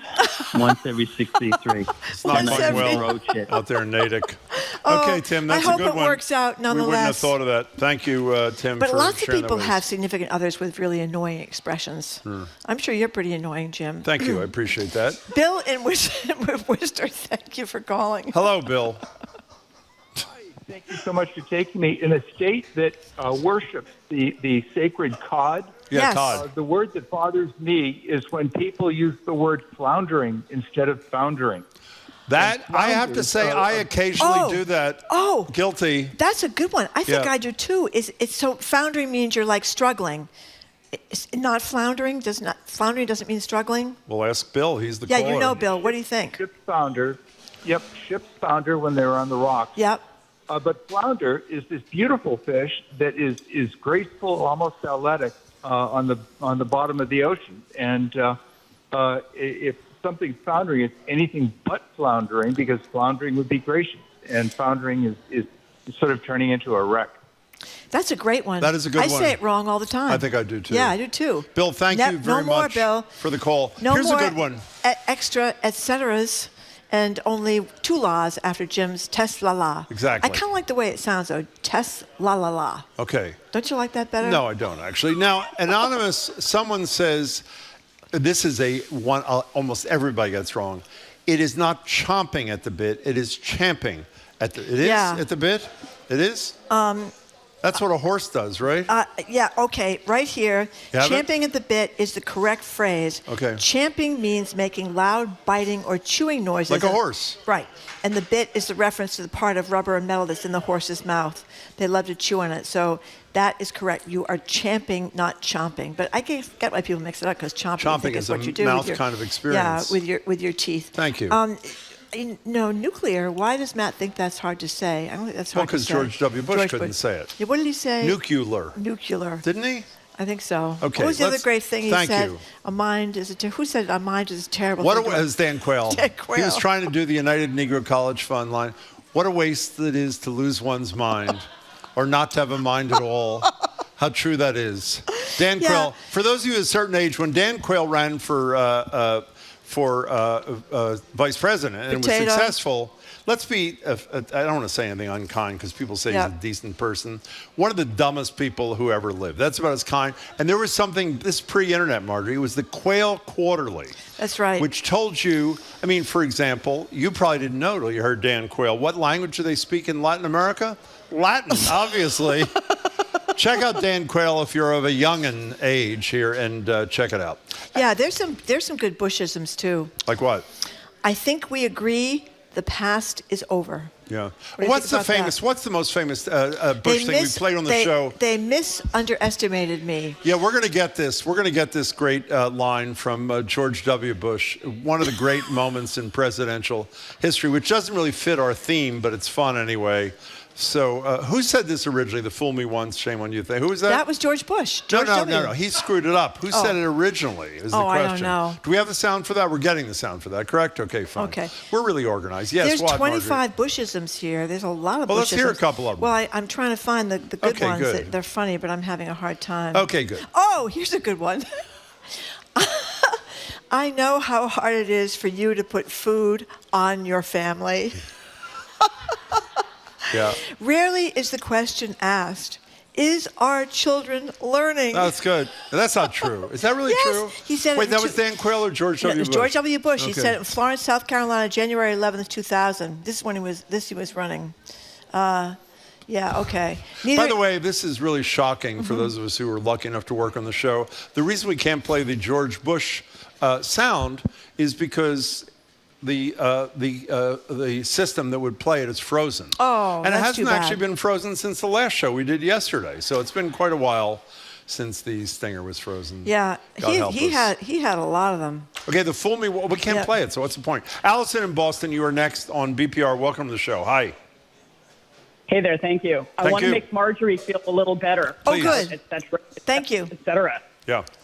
That is, in Rodgers and Hammerstein's The King and I, the king tells the school teacher that when he kneels, he shall kneel, et cetera, et cetera. Of course he does. Right. That's right. That's right. And I must admit, Allison, I've used this a lot when I used to write for a living because it kind of emphasized that somebody would go on and on and on. You know, they'd say the sky is blue and then they'd, go on and on and on. So that's why I would do the multiple et ceteras. But I feel chastened by the earlier caller on the et cetera. Well, this is where it comes from and how some of us who love Broadway musicals have this in our heads. That was a great musical. Remember, Yul Brynner played the king. Yul Brynner, not Huel. Yul Brynner. Yul Brynner, not Huel. Did you see it, Allison? Did you see it with Yul Brynner or with Yul Brynner? I don't think I said Huel. You said, hello, Joyce. How are you? Joyce Cole-Haywick just showed up. Hello, she's a little early, but she's here anyway. What is that? What are you saying? So hold one second. Kelly O'Hara. Kelly O'Hara did a wonderful job. There's a lot wrong with the musical, that's basic. Now, Joyce, that's right. Hey, Allison, we got to hold it a second because Joyce Cole-Haywick's head's about to explode. She's saying she hates it when people use the expression guys. It's an expression that we both use. I do it all the time. I'd leave it on the news. Okay, Joyce, do you know it's a live show? Are you aware of this? This is like a live radio show. I say you guys. Thank you very much. I shouldn't say you guys. Allison, that was an excellent call. Yeah. And amazingly, this is shocking, and thank you to all of our colleagues.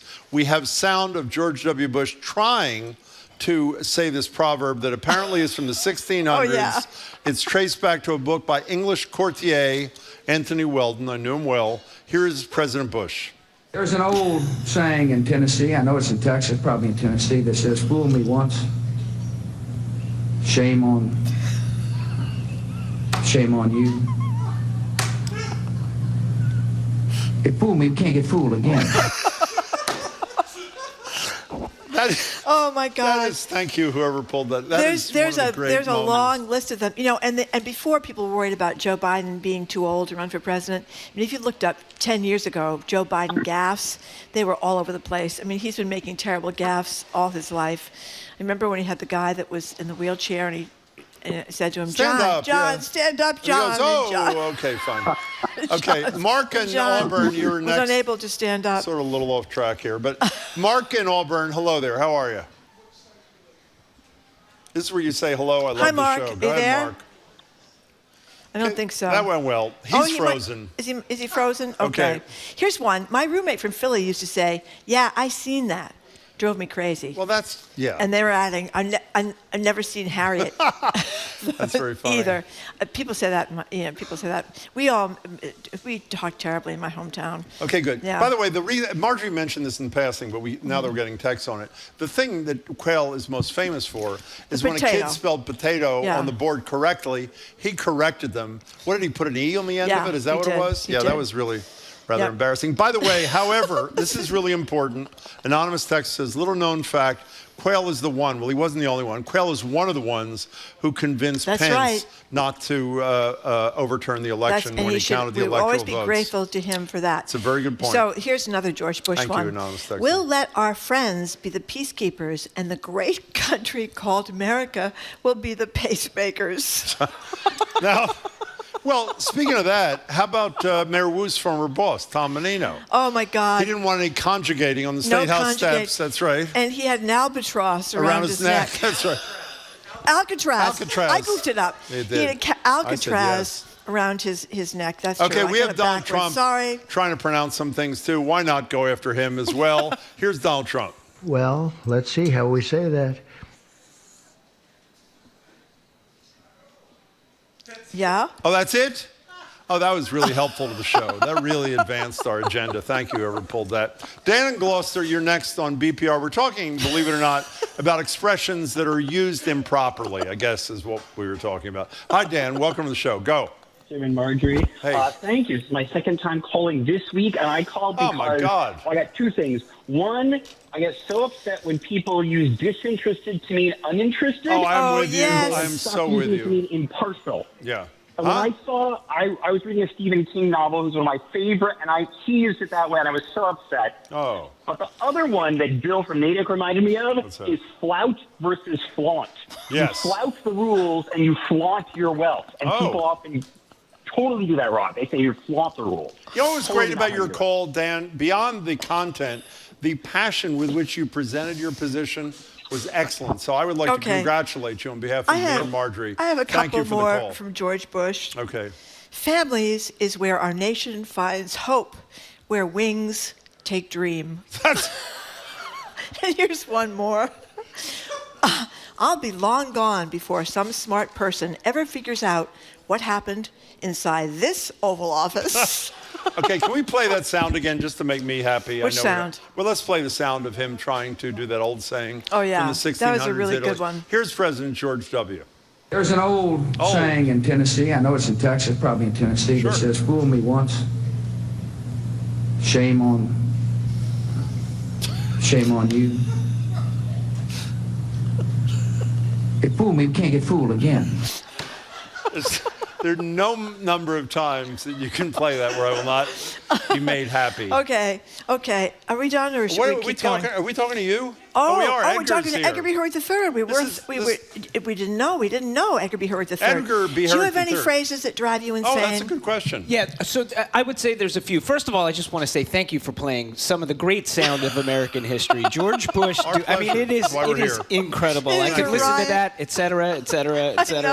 I know. That's a good one. Hey, Thanks. Here's one that gets me. Okay. Have you ever heard people say, instead of all of a sudden, whatever happened, they say all of the sudden? That's a good one, too. Never heard it. Yeah, so now listen when people say it. You'll hear them say all of the some sudden. people say all of the sudden, which is All of wrong. a It's sudden. What do you get sudden. wrong? Do you get There is anything no wrong? sudden. Yeah, I definitely get some stuff wrong. I get I always add like letters that aren't there to posthumously. I say posthumously for some reason. I don't know That's why. very sad. It's already a That's a good fancy one. word. I don't That's know a why good I'm one, trying yeah. to make it fancier. Yeah. But here's one that really bothers Please. me right now. So do you know the word misnomer, right? Yes, I've heard of that. So that's like a peanut. It's when something is named incorrectly. Like when you say panda bear, it's not really a bear, so that's a misnomer. It's not? What? No. Panda's not a bear? No. What was it? You learned that on the curiosity desk or something? Yeah. But people, my God. I have found increasingly, and this especially, I don't know if folks watch sports, but in sports you get this all the time. People now, instead of saying, when something's a misconception, they say misnomer. But it's not a misnomer, it's a misconception. So Those are good ones, too. So that one Did really you really learn gets to those me. in the curiosity desk? Is that where you learned That those is where I things? learned. I learned them right on the curiosity desk. And you folks can learn too. So head to the GBH News YouTube That's channel right. and see the latest curiosity. So what are you doing on the culture show thing? Well, on the Culture Show, we got a lot going on. We're going to talk, even though it happened last weekend, the heist in Paris, the jewel heist, Isn't it which great? is just, I mean, It is Never wild. enough. talk about ripped from the movies. I mean, we're going to talk about that. We're obviously going to talk about the White House East renovations. Yeah. and- Looking good, actually. Yeah. So sad. A-list movie stars and why they're no longer drawing people to the theaters. We got a Oh. lot of good stuff. And you got Joyce Cole-Hayward And we here got today, Joyce my Cole-Hayward. No, favorite. she Today. interrupted. We had a live show. This I know. woman used to be I in know. television, I was told. Is What- that true? That's what I've She was like a heard. star kind of thing. This is what I've heard. And she but interrupted a live television radio show. unbelievable. Never wow. again. Oh, well. Never again. Well, Okay. don't get fooled again. But Thank you very much. Don't get fooled One of the again. great lines of That's Walt right. Russian. Okay, we're done. I wish George Bush was back 2 compared to what o'clock we got culture now. show right here. That's a very good point. Thank you for listening to another edition of Boston Public Radio, and thanks to everybody who came down to see the show at the Boston Thank Public you all. Library. Great We really audience today. appreciate it. We'll be broadcasting from our Brighton studios next week. We hope to be back at the library really soon. We have to make some updates to the space. We'll keep you posted. Keep up with us 24/7 by way of our podcast, or check out our TikTok page at Boston Public Radio. On Monday, we're going to be joined by Amherst College's Elon Stobbins, Josh Paul, and Tariq Habash from a new policy. We'll tell you about that. Vulture podcast critic Nick Qua about TV and podcasts, and the Reverends Irene Monroe and Emma G. Price III.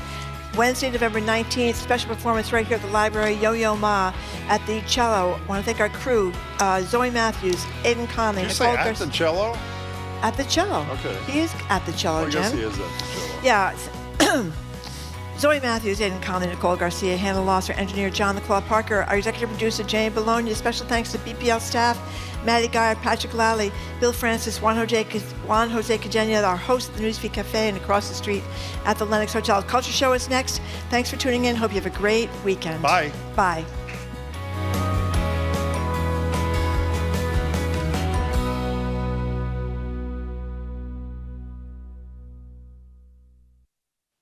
What's trending? What's interesting? What's going on around town? We're talking all things arts and culture on The Culture Show, next on GBH 89.7. Funding for our programs comes from you. And Moderna.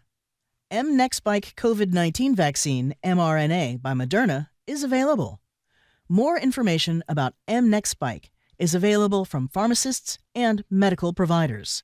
And Direct Tire and Auto Service, offering a full range of services, including brakes, shocks, diagnostics, and AC work. Direct Tire and Auto Service. Not just service, customer service. DirectTire.com. You're listening to 89.7 WGBH HD1 Boston. Online at gbhnews.org. GBH News. What matters to you? I'm Edgar B. Herwick III. This is The Culture Show. Coming up today, 9:30 a.m. in broad daylight. 4 masked robbers, 9 precious jewels, 7 minutes. That's how long it took to pull off the heist of the century. Comme un coup de tonnerre en plein cœur de Paris ce matin. That's a French reporter minutes after the Louvre opened on Sunday. It's a robbery that stunned museum goers and tourists. You know, you think in the Louvre, of all places, don't they have like the best security on the planet? Not exactly. If you target the Louvre, the most important museum in the world, and then get away with the French crown jewels, something was wrong with security. With the thieves using a ladder and power tools to break in and motorbikes to make their escape, the heist is like something right out of the movies. I'm a janitor at the Louvre. The artwork that I clean, they're worth millions. The necklace belonged to Marie Antoinette. We're gonna steal it. But like the movies, will the thieves get away? What I think is we will catch them. I don't think we will catch the jewels. From burglaring, we move on to bulldozing. The East Wing demolition is underway to make room for President Trump's ballroom. You probably hear the beautiful sound of construction to the back. You hear that sound? Oh, that's music to my ears. I love that sound. It's not music to everyone's ears, such as historical preservation groups, but this is music to people's ears.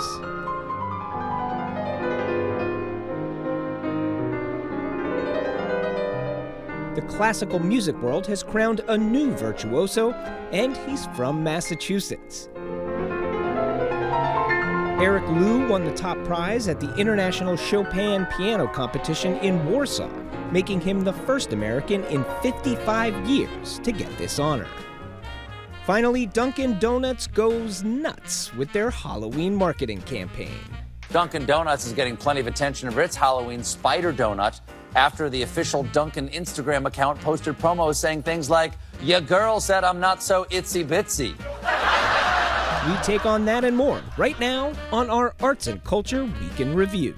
The Culture Show is made possible in part by a generous contribution from the Fiducia Fund, proud to support this station's arts and culture programming. Say we get into the cage and through the security doors there, we're just supposed to walk out of there with $150 million in cash on us without getting stopped? Yeah. Did you guys have the... Welcome to the Culture Show live from the Boston Public Library. We're also streaming live on the GBH News YouTube channel. I'm Edgar B. Herwick III. I'm Joyce Kulhaywick the first. I'm Lisa Simmons. The only. And we're going over the week's top arts and culture headlines, starting with none other than the Louvre. where thieves posing as maintenance workers pulled off an incredible, absolutely incredible, daring 7-minute heist, stealing royal jewels worth nearly $100 million. The operation was swift, it was simple, and it raised some questions about how the world's most famous museum could be left so vulnerable. This is something ripped right out of a Hollywood movie. Joyce, what do we make of the heist of the century? Well, I mean, I have to say, the first time I heard this, I thought, this is horrifying. Somebody could desecrate the Louvre, this incredible repository of history and beauty and culture, and steal gems that had been on the bodies of French royalty. And then my next thought was, how the heck did the Louvre let this happen? How could this happen? And then I thought, as a movie critic, this sounds like it's something out of a movie. Yeah. With the exception that all the heist movies I can think of have been incredibly elaborately planned and executed, whereas this was just a brazen, we're going to break right through the window, jump in, break the containers, and grab the jewels and leave at 9:30 in the morning. I think that this was very well planned out. They stole this little cherry picker, the little basket truck, a couple of days ago from a town called Louvre.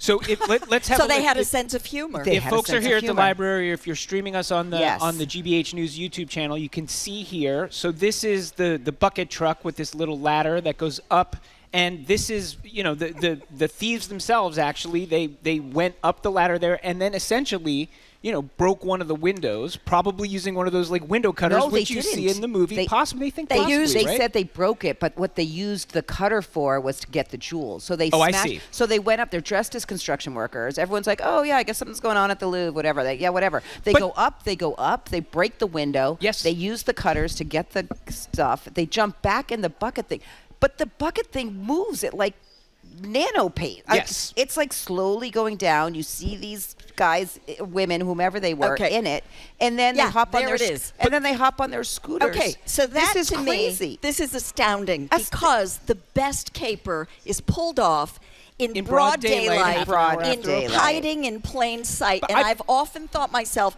you walk by these huge construction things. You see this, you say, it's okay to be there. And someone's like, didn't someone call Pierre? Hey, Pierre, like, is there supposed to be a bucket truck? Is there something there? Okay. The crazy thing about this is that they're not insured. Uh-oh. Yeah, but a lot of places aren't insured, I know, because it's too prohibitive. It's too prohibitive, I know. But you think about this is their crown jewel. This is their heritage. This is their legacy. Why were they in a room with windows to the outside? Exactly. I've toured, I think the crown jewels in England or whatever. You go into what is almost like a vaulted room. Yeah. It's dark. It's dark. There's one way in to the public and one way out. There's no way you can break windows with a power tool and jump on it. To me, it was incredibly stupid. And then apparently they scared the guards off, who ran away. And then the only video we have is not because there were CCTV cameras there. There weren't any in that room.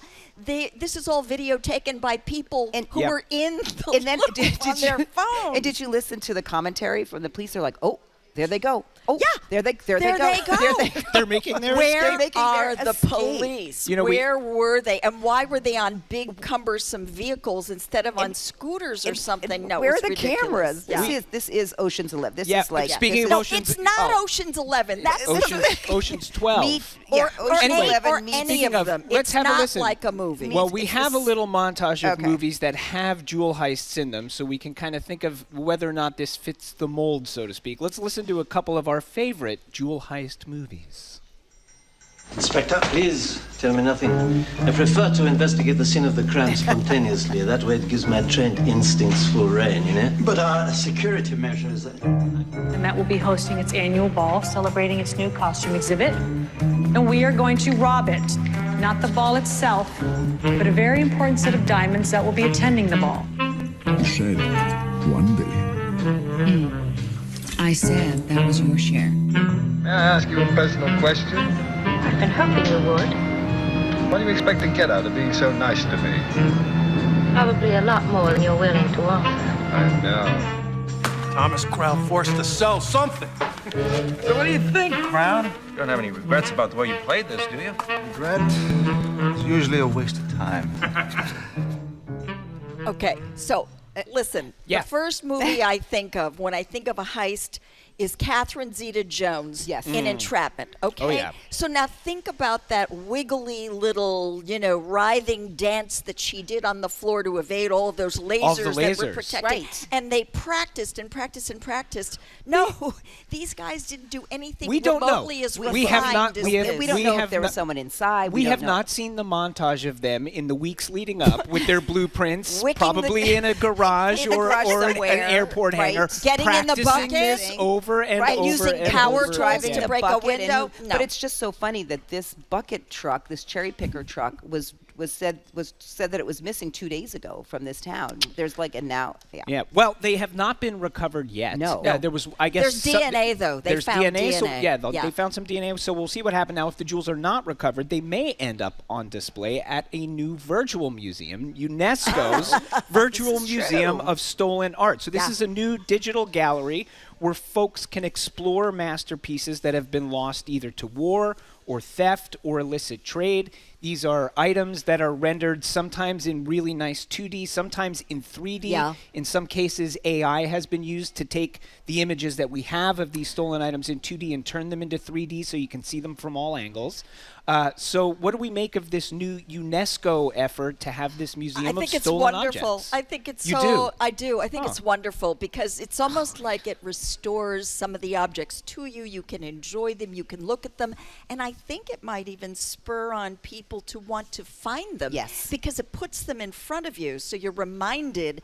So if anything is seen by anybody, and I went on the site last night. It's easy brilliant? to navigate. It's beautiful. Yeah. I think it's also they wanted to do this as well for advocacy and education, Yeah. like you said, Joyce, that people can go on and see these things that we never would have seen before because they've been stolen.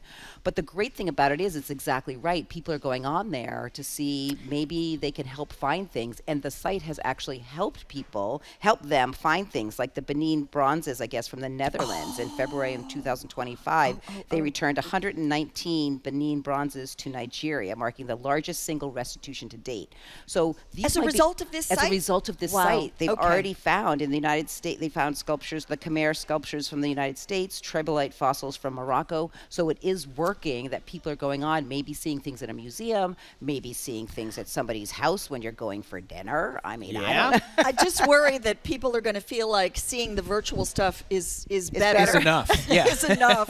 Or But they're better never than- gonna see that the it other won't stuff. stop people from going to museums. Serious but question. no, I think on, it's great. Serious question on this for you two, because I think about here on the Culture Show in recent weeks we talked a lot about this Saudi Arabian comedy festival, and there was a big to-do when Saudi Arabia had stepped into the Gulf world, and there's been a lot of talk about the Kingdom of Saudi Arabia and sort of using whether it be arts or culture and putting a lot of money in that to distract from some of the issues, let's say, that this country has in terms of human rights abuses and stuff. In this case, it looks like the Kingdom of Saudi Arabia is a big reason. The money to make this came through Saudi Arabia. Do you have a problem with that at all? Or, I don't have a or problem not with this at all because it's in service of something so it's positive. important and something it's a so good thing. important. The Right. golfing I mean, somebody thing, I has do to, have a problem Somebody with. has to fund it. It is a huge venture, having to shoot this 3D, 2D objects, and then creating that. So I think that somebody had to put up the money to make this happen. I think it's a great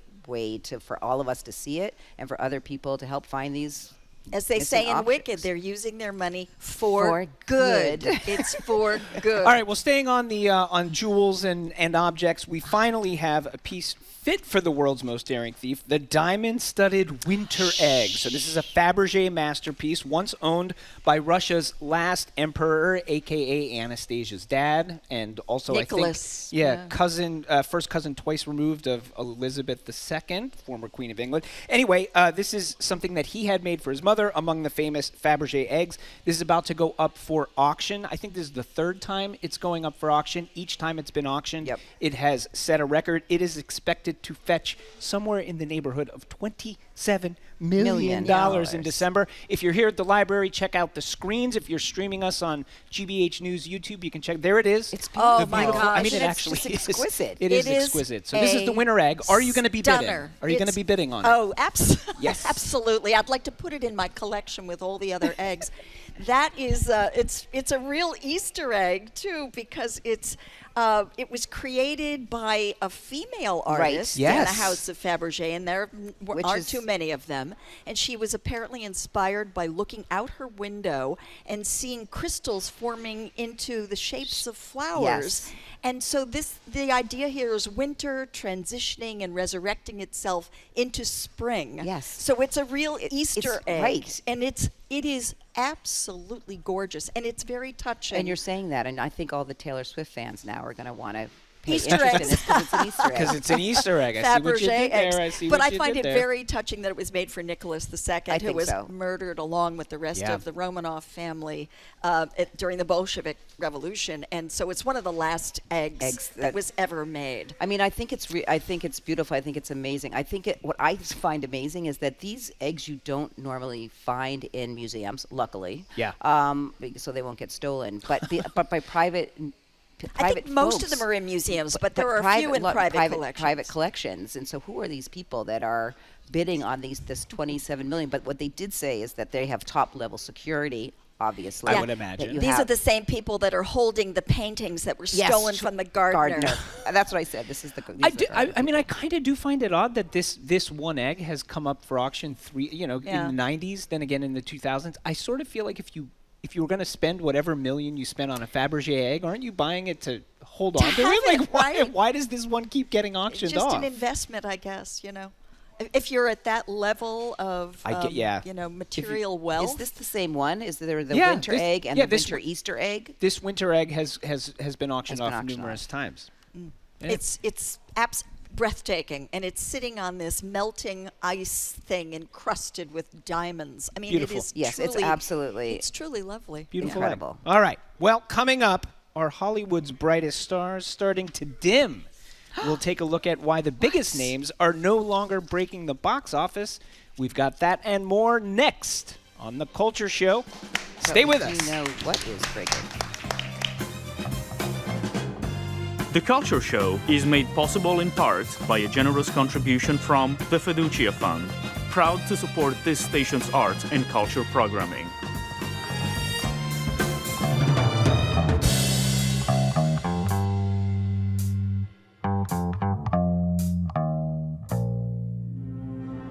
Funding for our programs comes from you. And Speakeasy Stage, presenting Lizard Boy, the genre-blending, coming-of-age indie rock musical about monsters, love, and becoming your own hero. Now playing through November 22nd.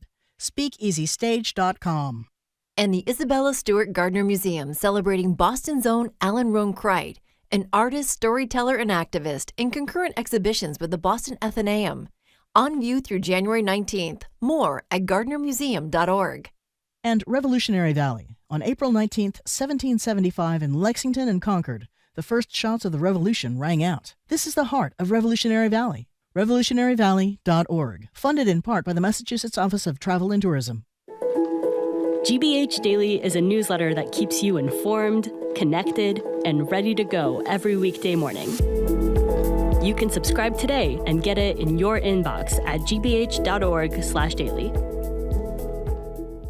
This week on Code Switch, we're talking about language, the words we use to insult each other and define ourselves. It turns out the dictionary has been at the center of these debates for centuries. Then on Life Kit, what to do when your health insurance denies you coverage. So a tip to remember is not to take the first no as the final answer. That's coming up on Code Switch. And Life Kit from NPR. Saturday at noon, here on GBH 89.7.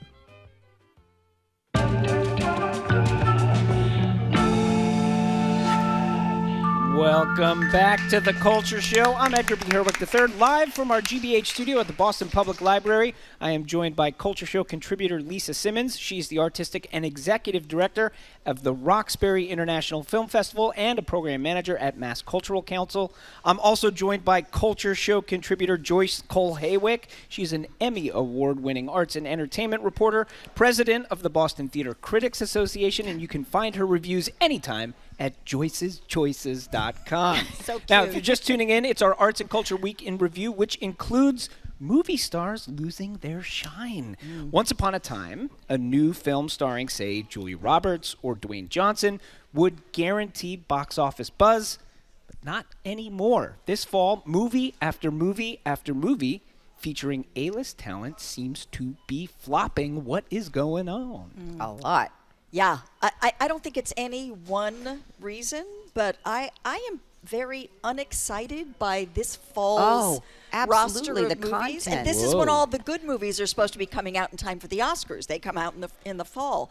But I think there's just so much competition for our attention right now. We know a lot of these movies, especially if they're long, are going to end up on TV, on streaming. Within so a you'd month. rather watch them at home. And there are very few stars, I think, anymore that can command this kind of attention because they don't pack the same kind of allure. I just got off the phone with my daughter and I said, would you go see a movie if The Rock were in it? She said no, because mostly, he doesn't make really good movies. So that was a sell. That was kind of like more adventure stuff. Yeah. I said, who would you see? She said, Florence Pugh, Rob Pattinson. Yes, and our intern is saying because they're yes, doing yes, more yes. independent films that have really good content with them. I mean, I think that you're right. Julia Roberts, Leo DiCaprio, Over. The Rock. Well, no, she'd go see Leo. She said she'd go see right, Leo. but it's a long movie. It's right? a long movie, but it's also movie. Paul Thomas Anderson, right? And so those two things together. But it's interesting that I wholeheartedly believe we have changed our viewing. The way we view movies since COVID and going and everyone is just really streaming is the thing. 56% of movie watching adults said that they watch movies at home. Okay, right?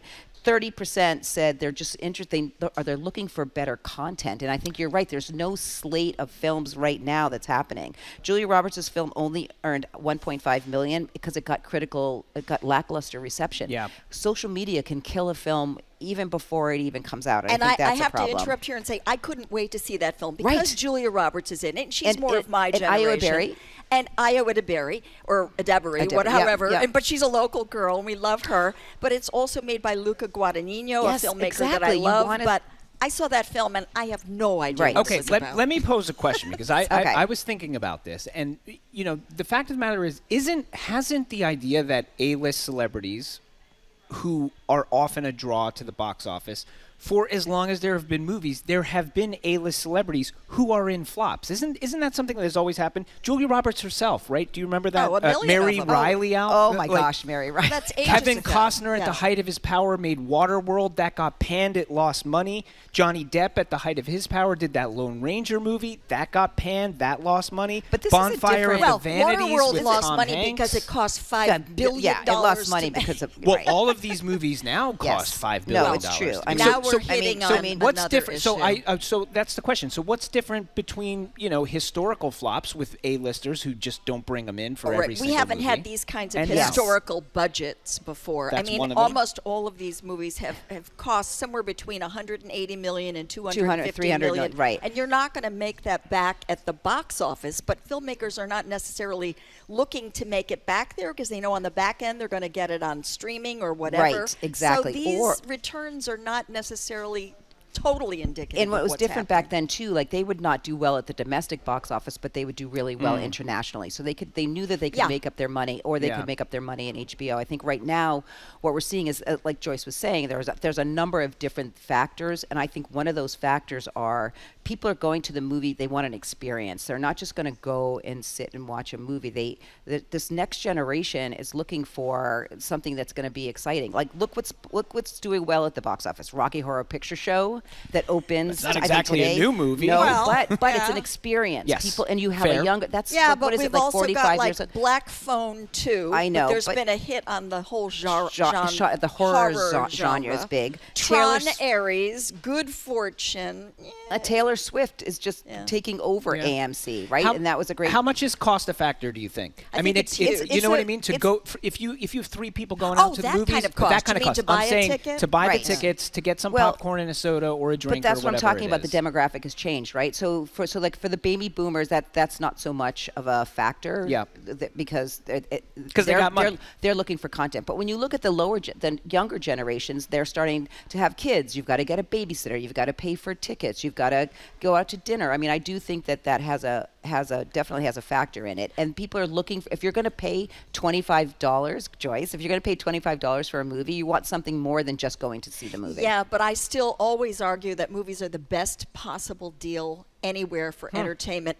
You can't get the best meal in the world for $25. You can't drive the best car in the world, wear the best clothes in the world, but you can see the best movie in the world for 20. And if you go on a Tuesday afternoon, which most people can't do, and you're a but- senior, but you can see a movie for $10. And a lot of these places have free parking because it's above ground. And so to me, it's still the best deal. All right, Joyce is going. making her case. Yeah. Well, if Hollywood A-listers are not striking the right key, Eric Liu certainly is.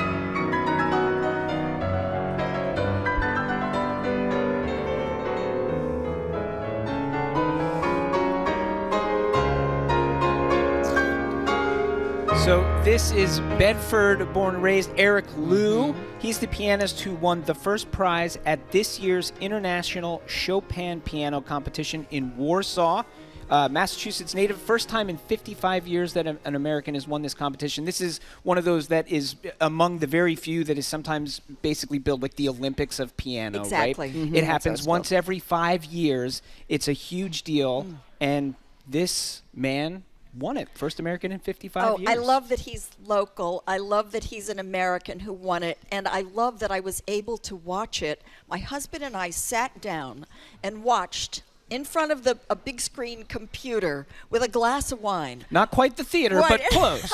Oh, but it was actually better almost than being in the hall because the camera's 'cause trained you got to right on see his everything hands right. and on his face.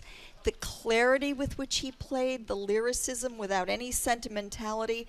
I have to say that do yourself a favor and sit down and watch Eric Liu play Chopin. Wine or it no wine. was extraordinary. Wine or no wine. It can was also be enjoyed without wine, intoxicating. yes. It is pretty Intoxicating. incredible. And Joyce, I'm glad that you brought us this story because, I mean, this kid, adult now, 27 years yeah. old, Well, at the age of 17. The Republicans may call him a kid.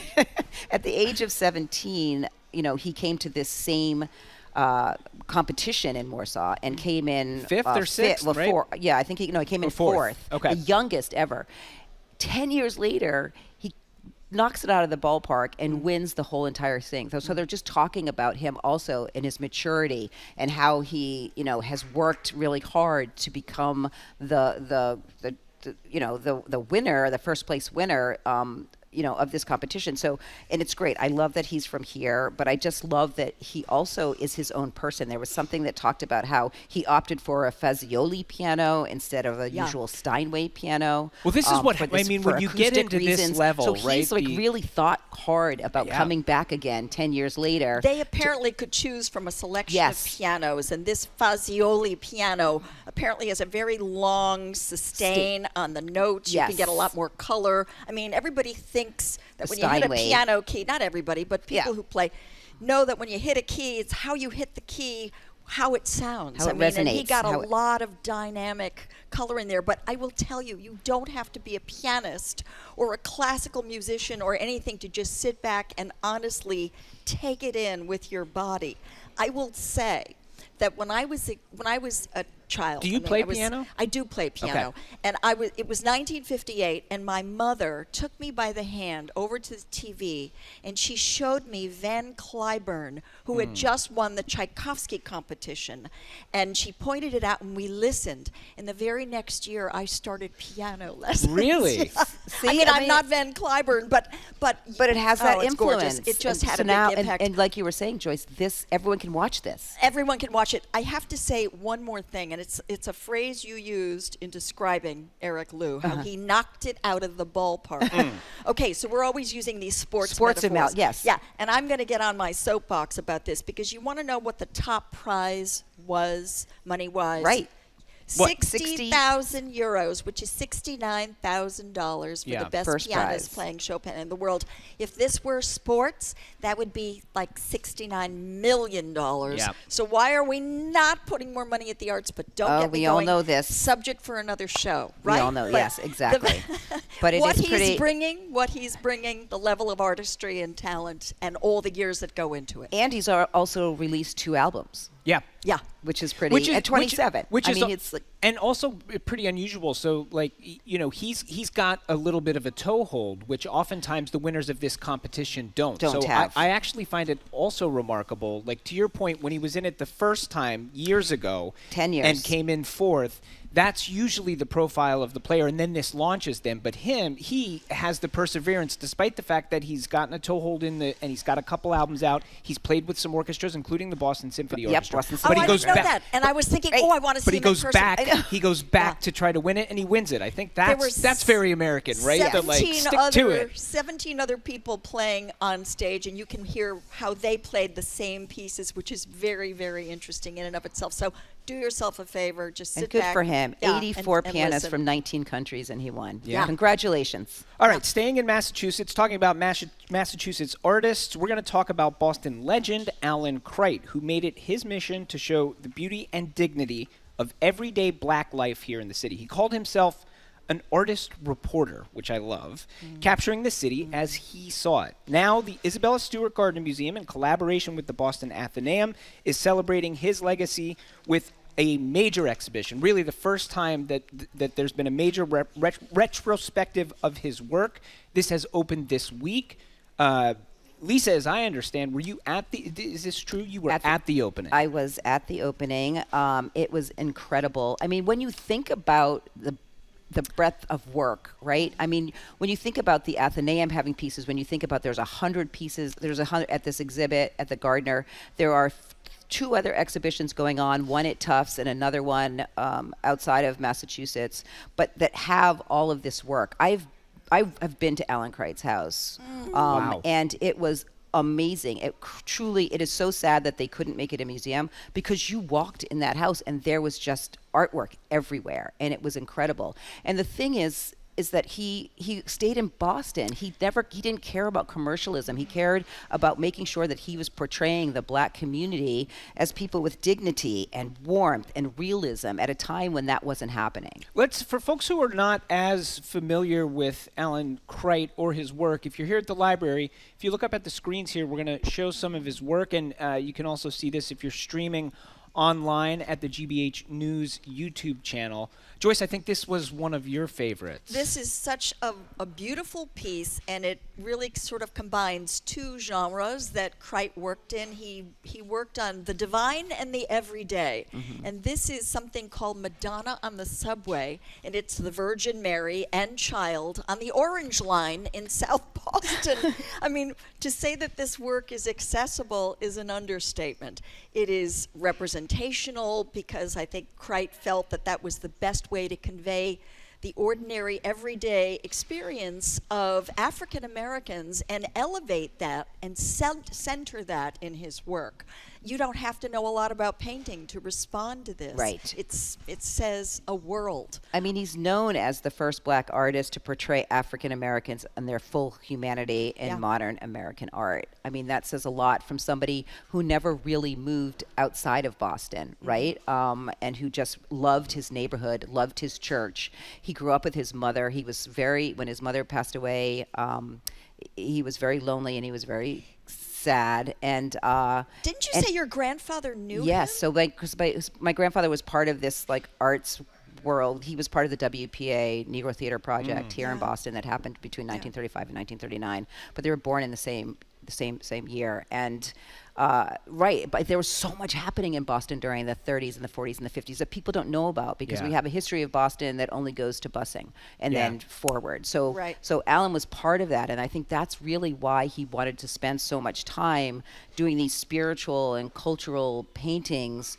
And he also had his own printer press, so he didn't bother with sending his artwork off or having someone else print it because he didn't want it to be that. Prints. He would make his own prints, and then he did woodblock, and he started doing woodblock and creating programs for churches. You know, I mean, this was incredible. I love that you bring up his mother because, by all accounts, first of all, she really encouraged him as an artist, right, and like fostered that in him as a young child. And I think I think most artists that end up doing it, you know, as a career, there's somebody in their life who fosters it in them, right? Yeah. But I find it incredibly poignant that apparently for him, one of the things that they did together a lot from the time he was young was go to the Isabella Stewart Gardner Museum together. Amazing, which I wouldn't think about. And he would walk around, and then he would make these things he called memory sketches. Sort of what he saw at the museum. Apparently, the story goes, one of them made their way to Isabella Stewart Gardner herself, and she reportedly liked it.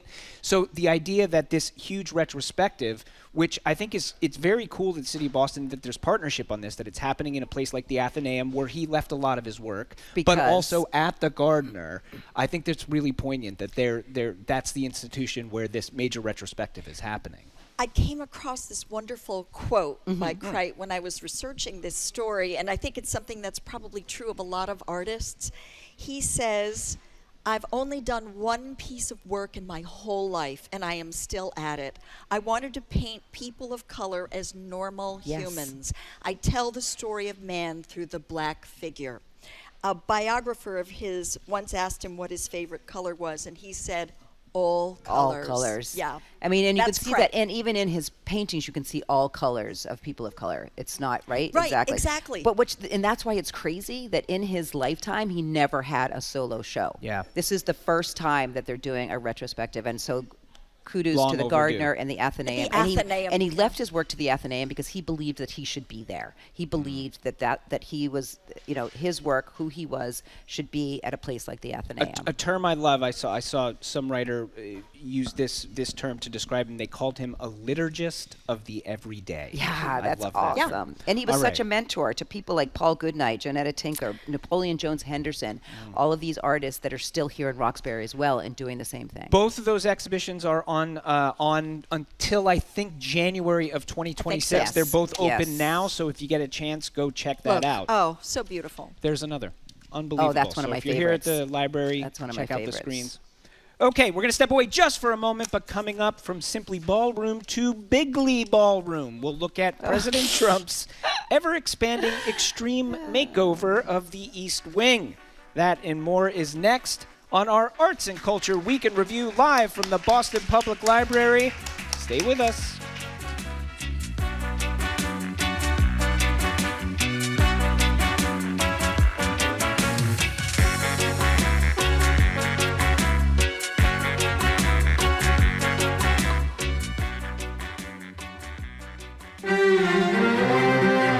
In 1985, a group calling itself Artists United Against Apartheid recorded an album to raise money for their activism. It's very hard to understand what the consequences of an album are going to be in terms of effects. And in this particular case, it did work. Looking back at the Sun City album 40 years later, next time on The World. This afternoon at 3, here on GBH News 89.7. Our programs are made possible thanks to you. And H&H. The Handel and Haydn Society presents Beethoven's 7th Symphony performed with H&H's signature electricity. Audiences can experience H&H on October 24th and 25th at Symphony Hall. Tickets at handelandhaydn.org. And Moderna. mNEXSpike, COVID-19 vaccine mRNA by Moderna, is available. Pharmacists can help with any questions about mNEXSpike. And Lexus Broadway in Boston, presenting Hamilton. Written by Lin-Manuel Miranda, Hamilton is the story of America then, told by America now. Hamilton is in Boston through November 2nd. More at LexusBroadwayinBoston.com. Get trusted local news wherever you are. gbhnews.org. GBH News on YouTube. And always on your radio at 89.7. GBH News, what matters to you.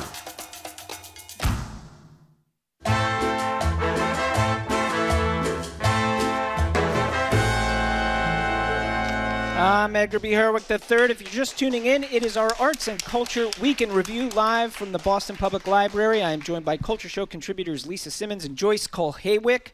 Well, the wrecking crews have arrived at the White House. President Donald Trump is not just renovating now, but tearing down and has torn down the entire historic East Wing to make room for the new presidential ballroom. The administration is calling it a modernization. Critics are calling it an unprecedented act of demolition on sacred ground. Where do we say the truth lies? Oh, it's another desecration, okay? For me, it's, I keep wondering, is this going to be the moment when everything hits the fan and people are going to say enough is enough? When I saw this, and everybody can see it plain as day. I mean, it's not something theoretical that has occurred. It's not like the foundations of democracy are being tampered with. No, he's just torn down the East Wing. The whole side of a building. In the blink of an eye. So I think that's the thing. Even though he said he would not do it. He promised not to do it. You want to do the timeline? Let's just go through it a little bit. So, the discussions around this, if folks recall, happened in July.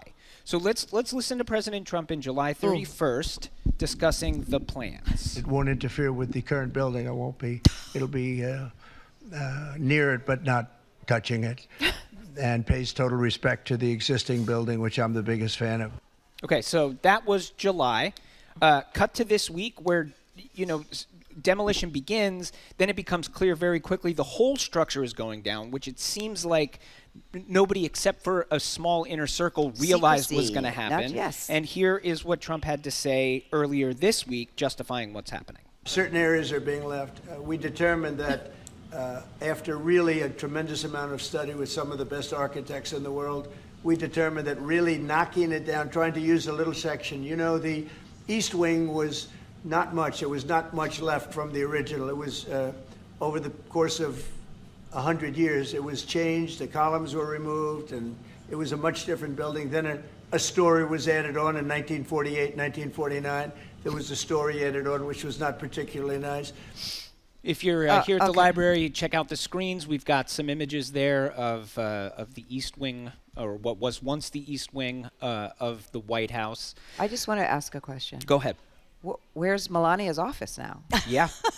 Why does she need an office? That's my question. I'm just saying that was when her. Yeah. All right, this is a what quote. Is she this doing? is another quote. You'll probably hear the beautiful sound of construction. That's music to my ears. I love that sound. It reminds me of money. Yeah, there it is. There it is. There it is. It is destruction. And then other people are talking about how here's this shiny little new thing. Look at me. Don't look at what's going on over here. It's like a shell game thing. The world is falling apart. We're attacking places that we shouldn't attack. So I have an idea. Let's just take down the whole East Wing so it'll sort of like divert the attention about what else we're doing off in the other world. Because it's just a little building. It can be rebuilt. But it's not just a little building. Of course right? it's not. It is the White House. And, the idea that this happened so fast. Now, folks who are either okay with this or in favor of this have pointed out renovations have been made to the White House before. Yeah, renovation. Yep. Okay, so that's the issue here. And he's done it just the way those robbers did at the Louvre. He did it in plain sight of everybody, unless he's going to try to tell us that it didn't really happen, that this is just fake video. And it's really still there, and you can see it if you look really hard. But if you go to UNESCO's site, you can see it. Yeah, exactly. Well, no, it doesn't take a genius to say that it's a metaphor for everything he's taken a wrecking ball to. But you talk about the UNESCO Virtual Museum. That's not a joke. So in a statement, it was said that the East Wing has been digitally scanned and that cartography has been made so that we will basically always have the East Wing with us. So UNESCO might pick it up as the lost would be object, very interesting. as a stolen object. So obviously this has been a big story this week. Yes. Obviously, this is something that is very visible. I wonder, what are your thoughts on what really is the takeaway for you about this? I mean, it's kind of hard to get your brain around it. There's so many angles to it. It's not hard for me to get my brain around it. I have to say, for me, it is like a working metaphor of every single thing he does. He is taking a wrecking ball to the rule of law, to due process, to freedom of speech, to freedom of the press.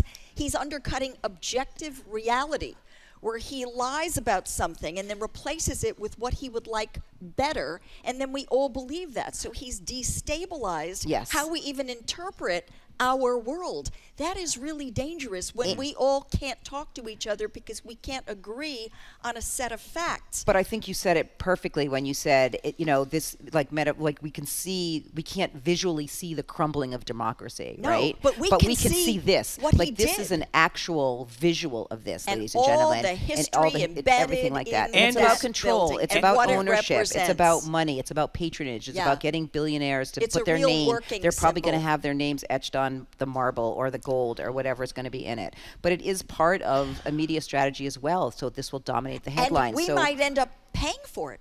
Oh, right. Because in the most recent money grab for $230 million that he wants to extort from the Justice Department, which is federal taxpayer money, he's floated the idea that that might actually pay for this building. I also wonder how people... I don't want it. It's not his building. And you can see how emotional it is. That's the thing. Like, it is emotional. It is. We are losing something that we have had for a very long time. And it's not his. It's the people's building. And I do really wonder what reactions are going to be like, because the ballroom that is going to go up in place of the East Wing, along with, I guess, question mark, nobody's really sure, is 90,000 square feet. So the main section, the residence, sort of the main section of the White House is only like 55,000 square feet. Oh, yeah. So it's bigger than the White House. Do that math and imagine that in the coming months, you're going to see a structure go up that it looks like, and again, I don't know that anybody really knows because the plans haven't been put forward. No one's seen what it's But I think there is all the chance in the world, it sounds like, that you are going to have something that is dwarfing the White House, adjacent, abutted up against the White House. And I wonder how people are going to react when that starts to become obvious. Oh my gosh, nobody can be surprised at anything I don't think so. I think you're right, at this Joyce. point. I mean, and the optics of this, and it isn't even just the optics, it's the reality of this.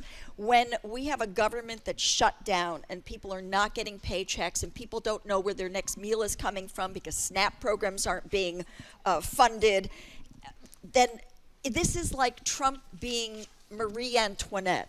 Like, let them eat cake and dance in the golden ballroom when people are hungry and can't afford anything. Staying on President Trump, but moving from the demolition zone to the danger zone. In response to the No Kings protest, President Trump posted a video. I don't know if folks have seen this video, but he posted a video depicting him in a fighter jet, dropping what appeared to be feces on protesters, all set to the song you just heard there, Kenny Loggins' song Danger Zone. Kenny Loggins is now firing back, demanding that they scrub the song from the clip. If you're here at the library, we're going to toss a still from that video up there. It's President Trump with his crown on.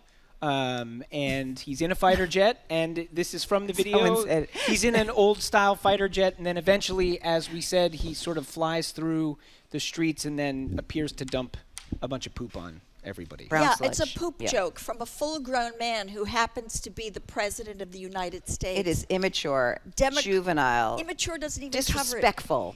Contemptuous of the Democratic public and of people who conducted themselves so beautifully in that protest. If you wanted a protest to be sent up from central casting, that was it. I mean, all over the country. He has contempt for that, and he's the president. He's soiled the dignity of the office and our dignity, people and the Americans. Our dignity. Part of the American people. I mean, it's not surprising.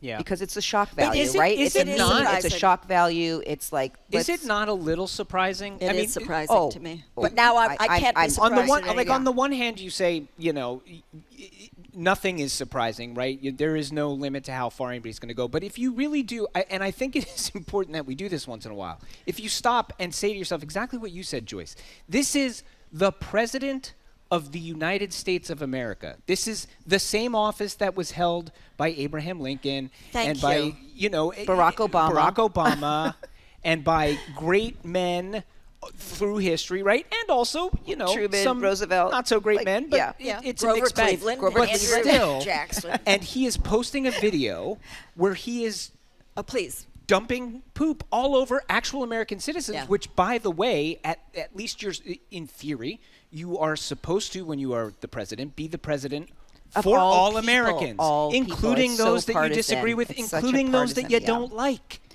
And yet, this is posted in an official capacity. Yeah. No, I mean, I'm thinking that we've all heard Trump compare himself to Abraham Lincoln. Yeah, sure. Now, how about this as a page out of Abraham Lincoln's playbook, right? Come on.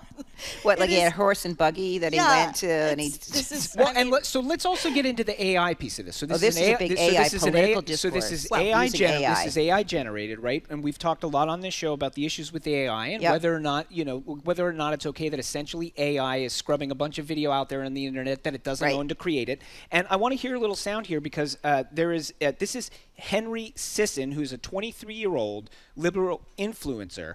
And in this video, there's video of him as kind of the main character as part of this video. So he's in Trump's fighter plane. Here he is on the Daily Beast podcast describing what it was like to see the president. He's basically the figure you see when the dump happens. Okay. You see him. Here's what he said. Coming from the President of the United States, I was in disbelief. I was depressed at the state of our country, that this is something that I and we as a collective have to deal with. And I'm still kind of in disbelief. And I'm really not disappointed and also not shocked at all these elected Republicans today who are, defending this. Mike Johnson said that Donald Trump is one of the best users of social media there's ever been. And I don't know, if that's how he defines it, then power to him. It's very strange. So why doesn't Donald Trump use his savvy with memes and AI to dump something on Putin, who continues to dump on the Ukraine? Why is he not using his destructive powers for good? Right. I mean, that would be a better use. But you're asking a question I think you know the answer to, right? And I'm trying to say, but they're thinking that this is for good. Like, this is funny. Like, let's make fun of the people who have dissent, who don't like what we're doing. Yeah. Let's he's a moral like let's call them names. We can't call them names, so let's do something even better. I mean, this is, you're right, AI using social media for political and Kenny discourse. Loggins' song, which they don't own, who has said, I don't want my song to be associated with that. This is and out of a entitlement digital to that strategy that textbook. Of course it is. It's like, it doesn't matter. I can do it. It's sort of like, let me do it now and say I'm sorry later, which the sorry never comes. But it's sort of like, that's a the little sort of thing. addendum to this, for some reason that I don't know why is really bothering me. But so on the heels of this, the AP asked the White House for a comment on this because they were working on a story on it, right? And what does the White House do? They just sent a still from Top Gun with the words, "I feel the need for speed." Not even engaging in any kind of good faith. No, because why would they engage? Because they don't believe they have to engage. It's trolling his governance, and it's troubling. It's contemptuous of all of us. And I'm trying to decide whether or not I need to preserve my sense of outrage over this. For something else? Well, can we continue to be outraged? And I'm thinking if the alternative is to be numb, then yes, we have to be outraged. But we can't be shocked that he's going to do everything and anything. Everything we're talking about here just happened in the last week. Yeah. The demolition of the East Wing, this horrible video, and his extorting this money from the DOJ. From the government, which he's not allowed to take as the President of the United States. He can't accept any federal funds. But the problem is that there's no one to stop. This is in 1 week. But there's no one. There's no checks and balances. Congress still has not come back in. Yeah, because and all of this is happening because the government is shut down. Because there's nothing. No, it was happening anyway. Yes. Well, even before that. Let's turn to maybe something lighter that happened this week. Lighter. I'm going to remain outraged. And let's get a little glazed and amused. So the new Spidey D donut is crawling all over social media, and things through the course of this week have gotten real weird. Let's have a look here. So this is a donut that Dunkin' Donuts has. They often have seasonal donuts. This one happens to be with a spider. If you go into a Dunkin' Donuts, right, there's pictures of the spider donut with some kind of ha-ha funny stuff like this. But on social media, things have gotten saucy and racy, increasingly unhinged. And so we see here this image. If you're down here at the library, if you're streaming us, you can see it yourself. But if not, we've got the spider and a little suggestive, I've got the long legs. All I need is the daddy. What do we make of Dunkin' Donuts going completely bonkers with Spidey D on social media? Didn't you just try to buy one this morning? Yes, and you couldn't get a Spidey donut. So I don't know if people going? are freezing them or lacquering them and keeping them in there. Do we like this? Do we not like this? You know folks? what? I see that, and what I see is a donut. I love donuts. I love those glazed donuts. I like a French cruller, and I like those great big manhole-sized cinnamon buns. I don't care whether they have a spider on them or not, but I like spiders, too. You do like Yeah, spiders. I'm one of these people who escort spiders out of my house. I don't like to kill them. I think they're very sweet, and they do good things. I think of this. I think it's sort of like the same thing around memes, right? And I think it's sort of this whole strategy and marketing strategy in order to get a younger generation or population interested in a brand. I mean, people are talking about Dunkin'. They're going into Dunkin', and they can't get a Spidey donut, so okay, give me a whatever and a coffee to go. Sure. So it's a great marketing campaign. I do think about isn't it a family brand like Dunkin'? And so your kids I want a Spidey donut. I heard they have long legs, and they tell you, so your kids are hearing this. But I do think it's part of a new marketing strategy. And also, I think about Dunkin' Donuts and how in the history of Dunkin' Donuts, marketing has been a part of the story for such a long time. Forever. Fred the baker in Time to Make coffee. the Donuts all through the 80s. He made 1,300 commercials in 15 years. That was a huge campaign. The America Runs on Dunkin' thing. I love it. The Dunkings recently, right? This is something that Dunkin' No, Donuts it's has always been good at. In 2024, it garnered over 2.5 million engagements, attracting more than 100,000 new followers to Dunkin's social media. So they're doing something right. And this year, they gave it a different character. Yeah, and it might help people like spiders. Spiders. That's not the sound of a spider, but the sound of storm clouds, which have gathered. And that means it is time for our lightning round. I love that. Joyce, what story caught you this week? Okay, Misty Copeland. Yes, the first thank you. black female principal at the American Ballet Theater in its 75-year history, took her final bow last night on stage at Lincoln Center in front of over 1,000 people. She's retiring at the age of 43. 25 years of groundbreaking artistry, which opened the doors to black ballet dancers. This gala was hosted by Oprah, by Caroline Kennedy. She was the first black woman to dance the double lead role of Odette O'Deal in Swan Lake, the ABT's version. She performed with Prince in 2011 during his Welcome to America tour in Madison Square Garden.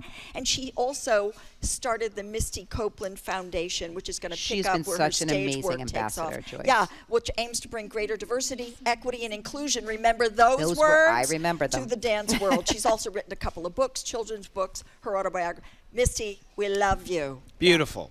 Lisa, what do you got for us? Okay, so we all, after all of that conversation, Yes. we really do need to look at beauty. Okay, so we have this, they do a thing every year. It's called Celebrating Dogs' Beauty Through Art and Photography. Hey, all right. All right, so I don't know if we're going to get some images up here. Yeah, but let's the get some images. Oh, there it is. Ooh, gorgeous. Right, exactly. So the winner was Penny, who was a German Shepherd who transformed from an 8-week-old puppy to a grown companion. And so this competition looks at and celebrates extraordinary diversity and the charm of dogs from around the world. They received 2,036 entries from 48 countries, okay? And the cash prize is 700 euros, so close to $800. But it just celebrates the artistry of dogs and photography, and you can see it wherever you look and find your social media. But I just felt like we needed something beautiful. This is my favorite. Is that Again, not if the you're most here at the library, amazing? there's a lot Look of at that. awes Do you coming not out here at want the that? library. Look, everybody, we need this. Thank you. Yes, this is beauty. Beautiful dogs. Beautiful dogs through art photography. So noble. Wow. So It's noble. Hey, let's Heartwarming hear it for portraits that. to action-packed scenes of diverse range of categories. So that's my lightning round. Really nice. All right, so mine real quick is the newly elected Prime Minister of Japan, which is the first woman to be elected Prime Minister of Japan. She's a ultra-conservative and an admirer of Margaret Thatcher, but maybe this is instructive for other world leaders. Even, if you are feeling pent up, if you are feeling frustrated, you don't have to turn to social media to blow off steam. Right. You can do what she does, which is play the drums, and her way to play the drums, she loves some metal. So Iron Maiden and Deep Purple and Black Sabbath. These are all in her wheelhouse. She was once in a cover band playing metal drums. So that's like her favorite thing to do. Also, true to her character, she also likes classic motorcycles and apparently is a member of the Japanese Parliament's motorcycle club. I love Well, it. that's where what's heavy metal. Yeah, exactly. That's why I say true to the heavy metal thing. Yeah. But also, the Japanese Parliament has a motorcycle club? That's kind of amazing on its own. That's very amazing. All right, that's it. So as a reminder, folks, our next Wednesday watch party is coming up on November 5th. This is our new segment where we choose a film, and then we rewatch the film, and we invite you to call in and talk about the film with us. That's thanks to Culture Show listener Brian Tinger. We're going to be talking about Back to the Future, because as Brian pointed out to us, November 5th, which is the date we're doing it, in 1955 was the seminal date in history when, of course, Doc Brown invented the flux capacitor and where Marty McFly travels back to. So that's what we're going to be doing on Wednesday, November 5th. So watch that movie again with us and call in and talk to us that day. All right, my thanks today to my co-hosts, Culture Show contributors Lisa Simmons and Joyce Cole-Haywick.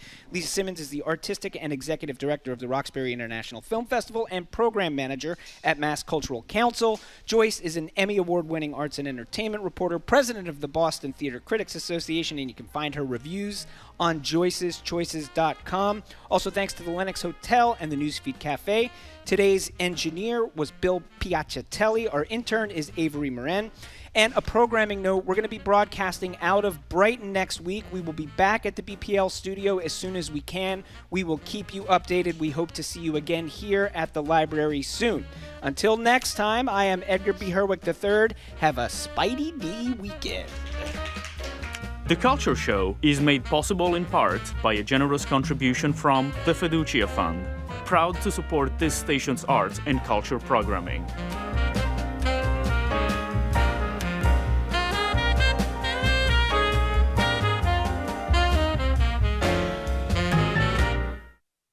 Spend your afternoon with us. Stay with us for GBH's All Things Considered at 4. And Mark Yo-Yo Ma and the English Chamber Orchestra led by Jose Luis Garcia.